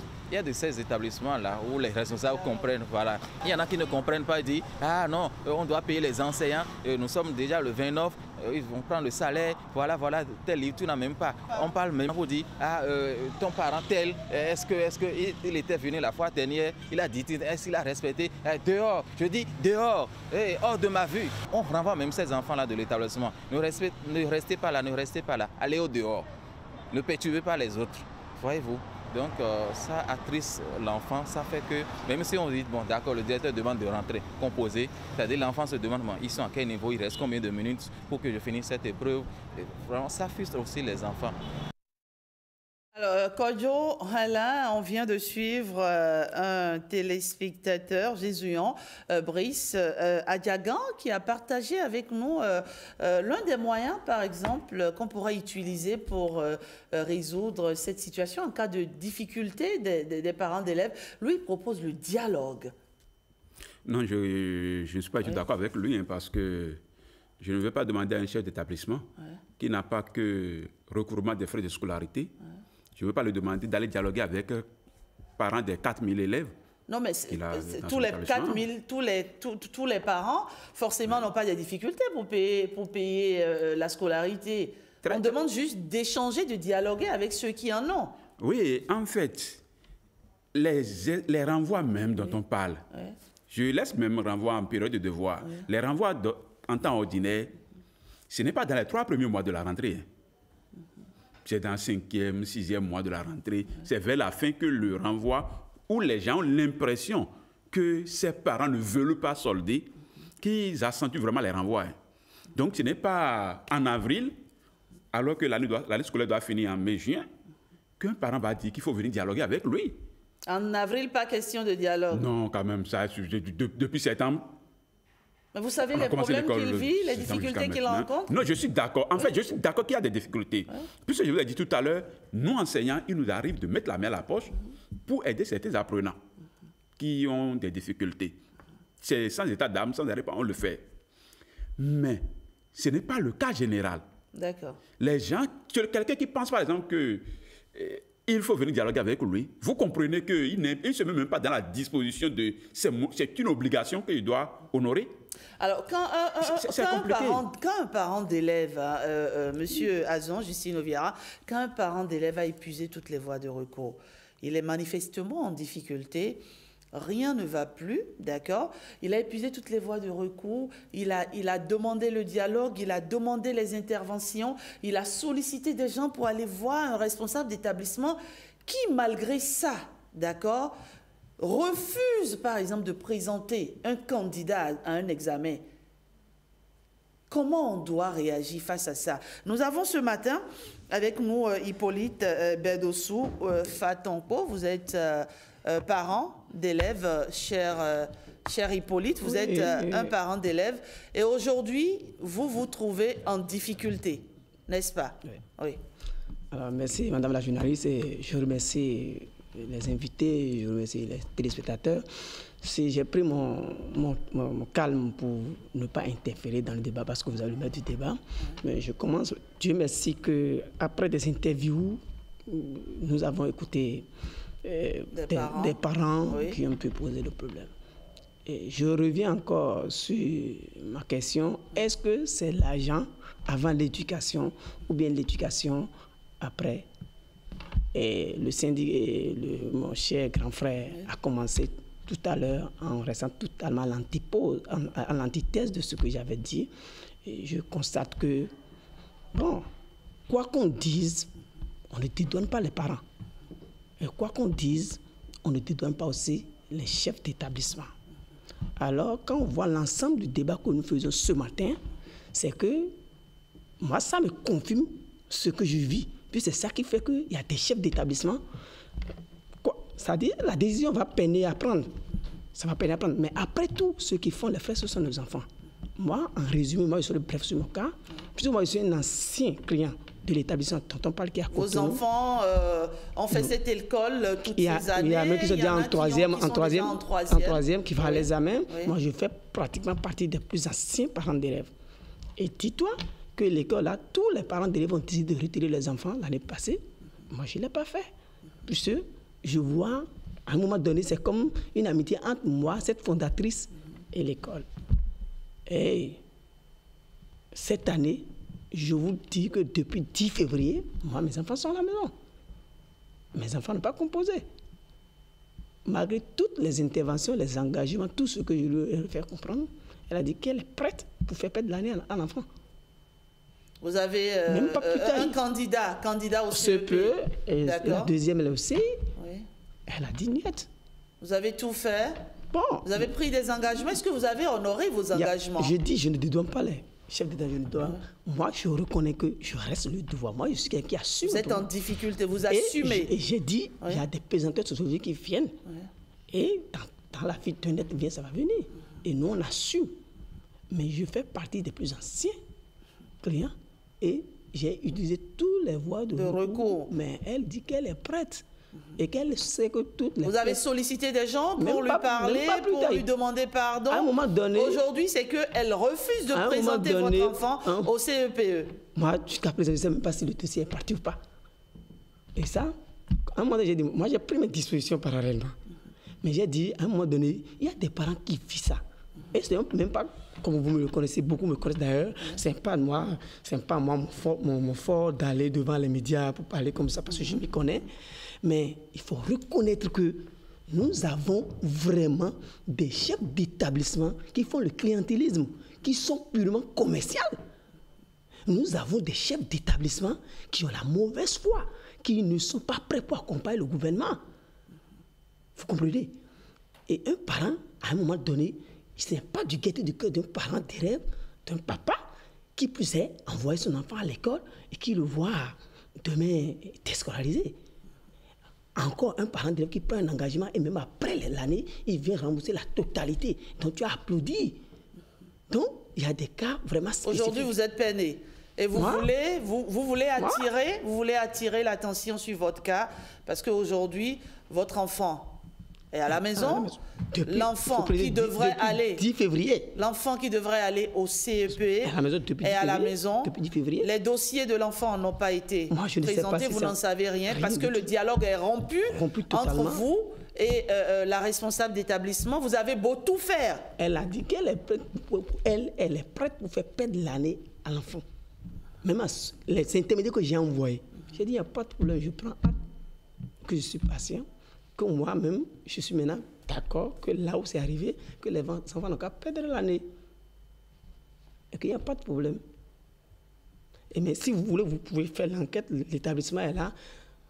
Ce qui est même gênant, le jumelage des classes qu'on refuse, c'est de questions courantes. Mais nous ne voulons pas rentrer dans les détails. C'est un autre sujet. Alors, Epiphane Azon, c'est un parent d'élève qui aujourd'hui est face à un mur. C'est un parent d'élève qui aujourd'hui a vraiment des difficultés. Qu'est-ce que vous pensez de ce cas? Moi, je pense qu'il faut investiguer. Parce que ça, c'est un cas à part. C'est un cas à part que la fondatrice aille jusqu'à dire qu'elle est prête à faire perdre l'année à un enfant. C'est pas normal, ça. C'est pas normal, c'est pas excusable même. Je ne sais pas ce qui pourrait la mener à tenir ce langage-là. Ce n'est pas normal. Et c'est en cela que je dis, la décision du ministre, elle est bonne. C'est une décision de 2017 réitérée. Oui. On ne doit pas renvoyer un enfant en plein devoir. Parce que ce qui se passe après les devoirs, les enfants constatent qu'ils ont 0 dans la matière où ils n'ont pas composé. Et on ne rattrape plus. Voilà. L'examen, on n'envoie pas, on confisque le dossier, on n'envoie pas l'enfant à l'examen. Ce n'est pas du tout excusable. C'est pas du tout excusable. Donc, c'est un peu le cas de notre cher ami. Je crois qu'il faut investiguer et comprendre les motivations de cette directrice et la mettre à sa place. On peut comprendre, Kodjo Henlin, vous qui êtes syndicaliste, on peut comprendre qu'à un moment donné, d'accord, qu'il y ait mésentente entre le parent et le responsable, que les deux ne puissent peut-être pas s'accorder. Mais je dis au point, d'accord, au point de refuser à la limite de présenter un candidat à un examen. Ma foi, je trouve ça, c'est vrai, je n'en connais pas tous les tenants et aboutissants, mais n'est-ce pas un peu abusé? Qu'est-ce qu'on peut faire dans ce cas? Sacrifier l'avenir d'un enfant, parce que c'est un parent d'élève en détresse, disons-le clairement ce matin. Ce n'est pas de l'abus, mais c'est criminel. C'est criminel parce que... Et il a tout essayé, en fait, c'est ce qui me choque dans cette histoire. Nul ne sait à quoi cet enfant est prédestiné. Ce que cet enfant sera pour le pays demain, pour l'humanité, personne ne sait. Donc, il faudra nécessairement accompagner cet enfant, même si le parent s'est mal comporté. Je ne dis pas qu'il s'est mal comporté. Je suppose même que le parent est le parent le plus irresponsable du monde.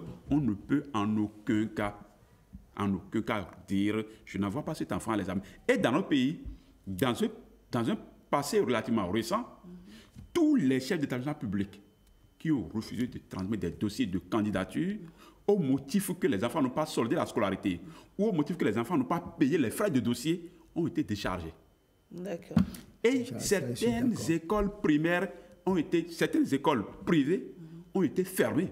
Pour ça. Ont perdu leur agrément pour ça.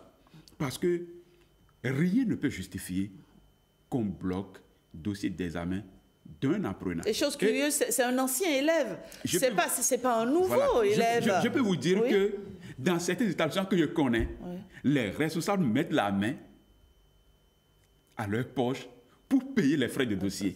Il y en a eu, moi j'étais obligé d'intervenir.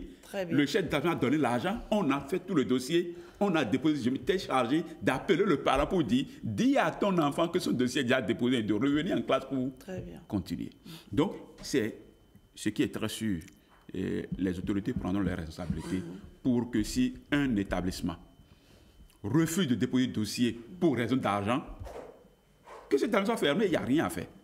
Ça a été déjà fait par le passé et ça se fera si les gens s'amusent à hypothéquer l'avenir des enfants. Très bien. Mais merci à vous. Oui, Justine Oviera. Vous savez, c'est un peu délicat. Je vais vous dire pourquoi moi, par exemple, je dis que le renvoi n'est pas la solution. Dans tout service, il y a le consommateur du service et il y a le client. Le client, c'est celui qui paie le service. Et dans le cas de notre débat, le client, ce n'est pas l'élève. L'élève est consommateur du service. Mais le client, c'est le parent. Donc, s'il y a quelqu'un à sanctionner, ce n'est pas l'élève. Parce qu'il n'a pas le pouvoir d'achat. Ce n'est pas lui qui, en droit, doit payer sa scolarité, mais cette responsabilité incombe au parent. Mais puisqu'il n'y a pas une voie pour contraindre le parent lui-même en tant que personne physique, pour le soumettre à son respect de son droit, on est obligé de le tenir par l'enfant. C'est malheureux, ce n'est pas la bonne formule. Et c'est pour ça que je dis, le renvoi n'est pas la solution. Il faut Nous n'allons pas faire un procès du pauvre et du riche, mais il faudra juste trouver les façons, les voies pour désormais tenir, vraiment pénaliser ou bien et contraindre le client et non le consommateur qui, dans le cas d'espèce, est un innocent, qui ne peut rien faire. Il n'ira pas peut-être vendre, il n'ira pas travailler pour venir payer sa scolarité. C'est aux parents. Donc voilà, c'est ça qui est un peu désolant et touchant. Merci Justino Vieira. Nous allons très rapidement recevoir Nadège Sani pour voir un peu sur les réseaux sociaux les avis de nos différents internautes. Justino, vous allez permettre à Nadège Sani de nous retrouver rapidement. La question qu'on leur a posée ce matin, elle est celle-ci. Selon vous, est-il normal de renvoyer les apprenants en pleins examens scolaires pour non-paiement de la scolarité? Qu'ont-ils dit nos internautes? Bonjour Nadège. Bonjour à vous Rachidat. Le sujet, j'imagine que ça intéresse beaucoup d'internautes, puisque parmi eux, il y a des parents. Effectivement, nous avons eu beaucoup de réactions ce matin et l'avis des internautes est partagé sur la question. Pierrot Sauvi pense qu'il n'est pas normal de renvoyer un élève en plein examen pour non-paiement de la scolarité. Cette pratique porte atteinte à son droit fondamental à l'éducation sur le plan psychopédagogique. Ce renvoi peut entraîner une perte de confiance chez l'apprenant, un échec scolaire ou un décrochage. Pour Jules Arcel Nouagovi, c'est une question à double volet. Les apprenants béninois font assez de pagaille. Ils réussissent à échapper au comptable pour le paiement de la scolarité jusqu'à la fin de l'année. Et le seul moyen pour les retrouver dans une maille, c'est au cours des sessions. Il faut donc procéder à une expédition en pleine composition. L'autre volet, c'est le manque de moyens des parents. Archbig l'Éternel a réagi également à notre publication. Il nous dit, généralement, avant que les apprenants soient renvoyés lors des examens scolaires, ils sont avertis et parfois même envoyés vers les parents afin de les informer. Je ne vois pas le moyen idéal pour les renvoyer. Beaucoup de parents sont de mauvaise foi. Cadet Emporio partage son expérience. J'ai perdu une année scolaire à cause de 8 000 francs au CEG de WIDA en 2006. Donc, je sais vraiment ce que cela représente pour l'apprenant. Du fond du cœur, il faut absolument que cela cesse. Merci Nadège Sani, vraiment merci à vous pour la qualité du débat de ce matin.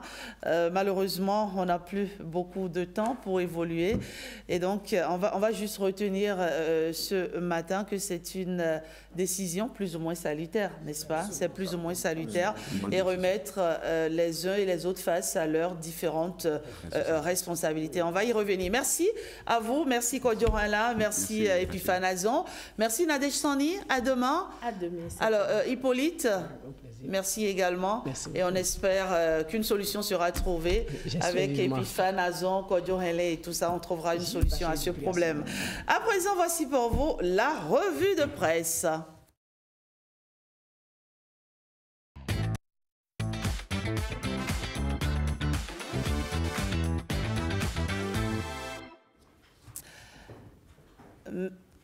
Merci de nous retrouver sur la revue de presse. Marcel Arossi, bienvenue à nouveau. Bonjour de nouveau, bonjour à tous. Et on parle de développement au Bénin de Patrice Talon.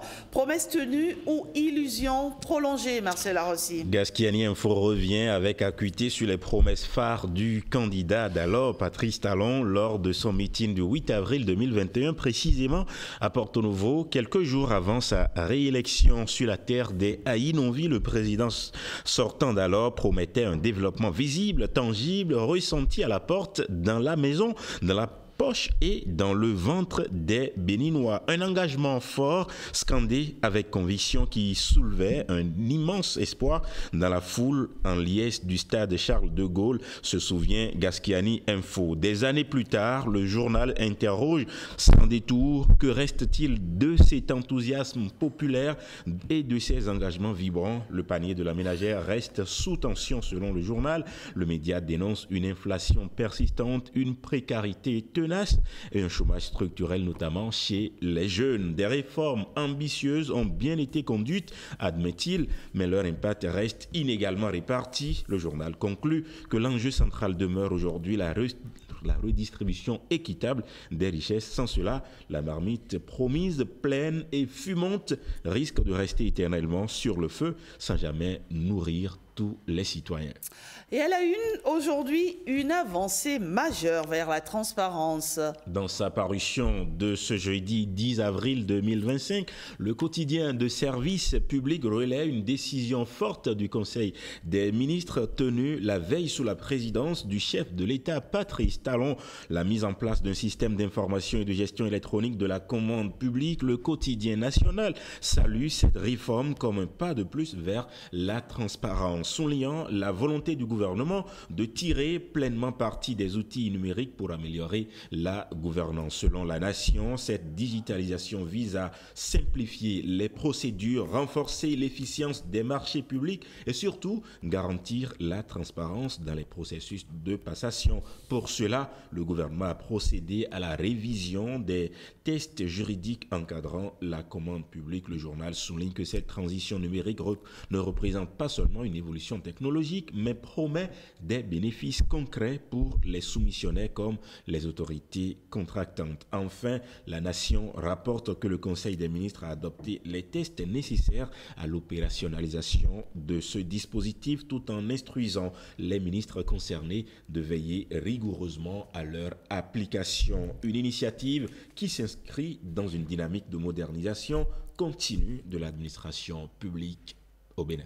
Et on termine la revue de presse avec Fraternité qui s'indigne face à la persistance des renvois d'élèves. Ce quotidien tire la sonnette d'alarme sur un phénomène qui mine gravement la sérénité du système éducatif, en particulier en période de devoirs et d'examens. Le quotidien rappelle que le gouvernement avait formellement interdit dès décembre 2017 toute exclusion d'élèves en période d'évaluation à travers une note de service signée par le ministre Maounion Kakpo. Cette disposition censée protéger les apprenants avait également proscrit la confiscation de documents d'examen ou l'imposition de fournitures non prévues par les programmes.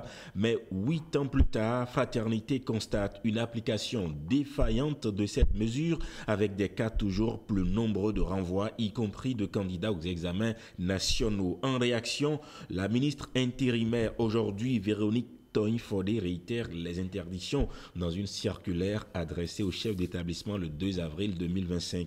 Elle fustige notamment les pratiques persistantes qui privent des élèves de leurs droits et enjoint les responsables à privilégier la sensibilisation des parents plutôt que des sanctions contre les enfants. Le journal conclut sur une série de recommandations insistant sur la nécessité de trouver un équilibre entre obligation de paiement et droit à l'éducation sans jamais sacrifier l'avenir des élèves sur l'autel de la gestion administrative. Merci Marcel Arossi. C'est moi. Pour ou contre les renvois, vous? Comment? Pour ou contre les renvois? Jamais pour la punition des élèves. D'accord. À la place des parents. Merci Marcel Arossi. Et ce sera tout pour Bonjour le Bénin de ce jour. On va se retrouver demain pour un vendredi de la culture comme vous l'aimez si bien. À demain.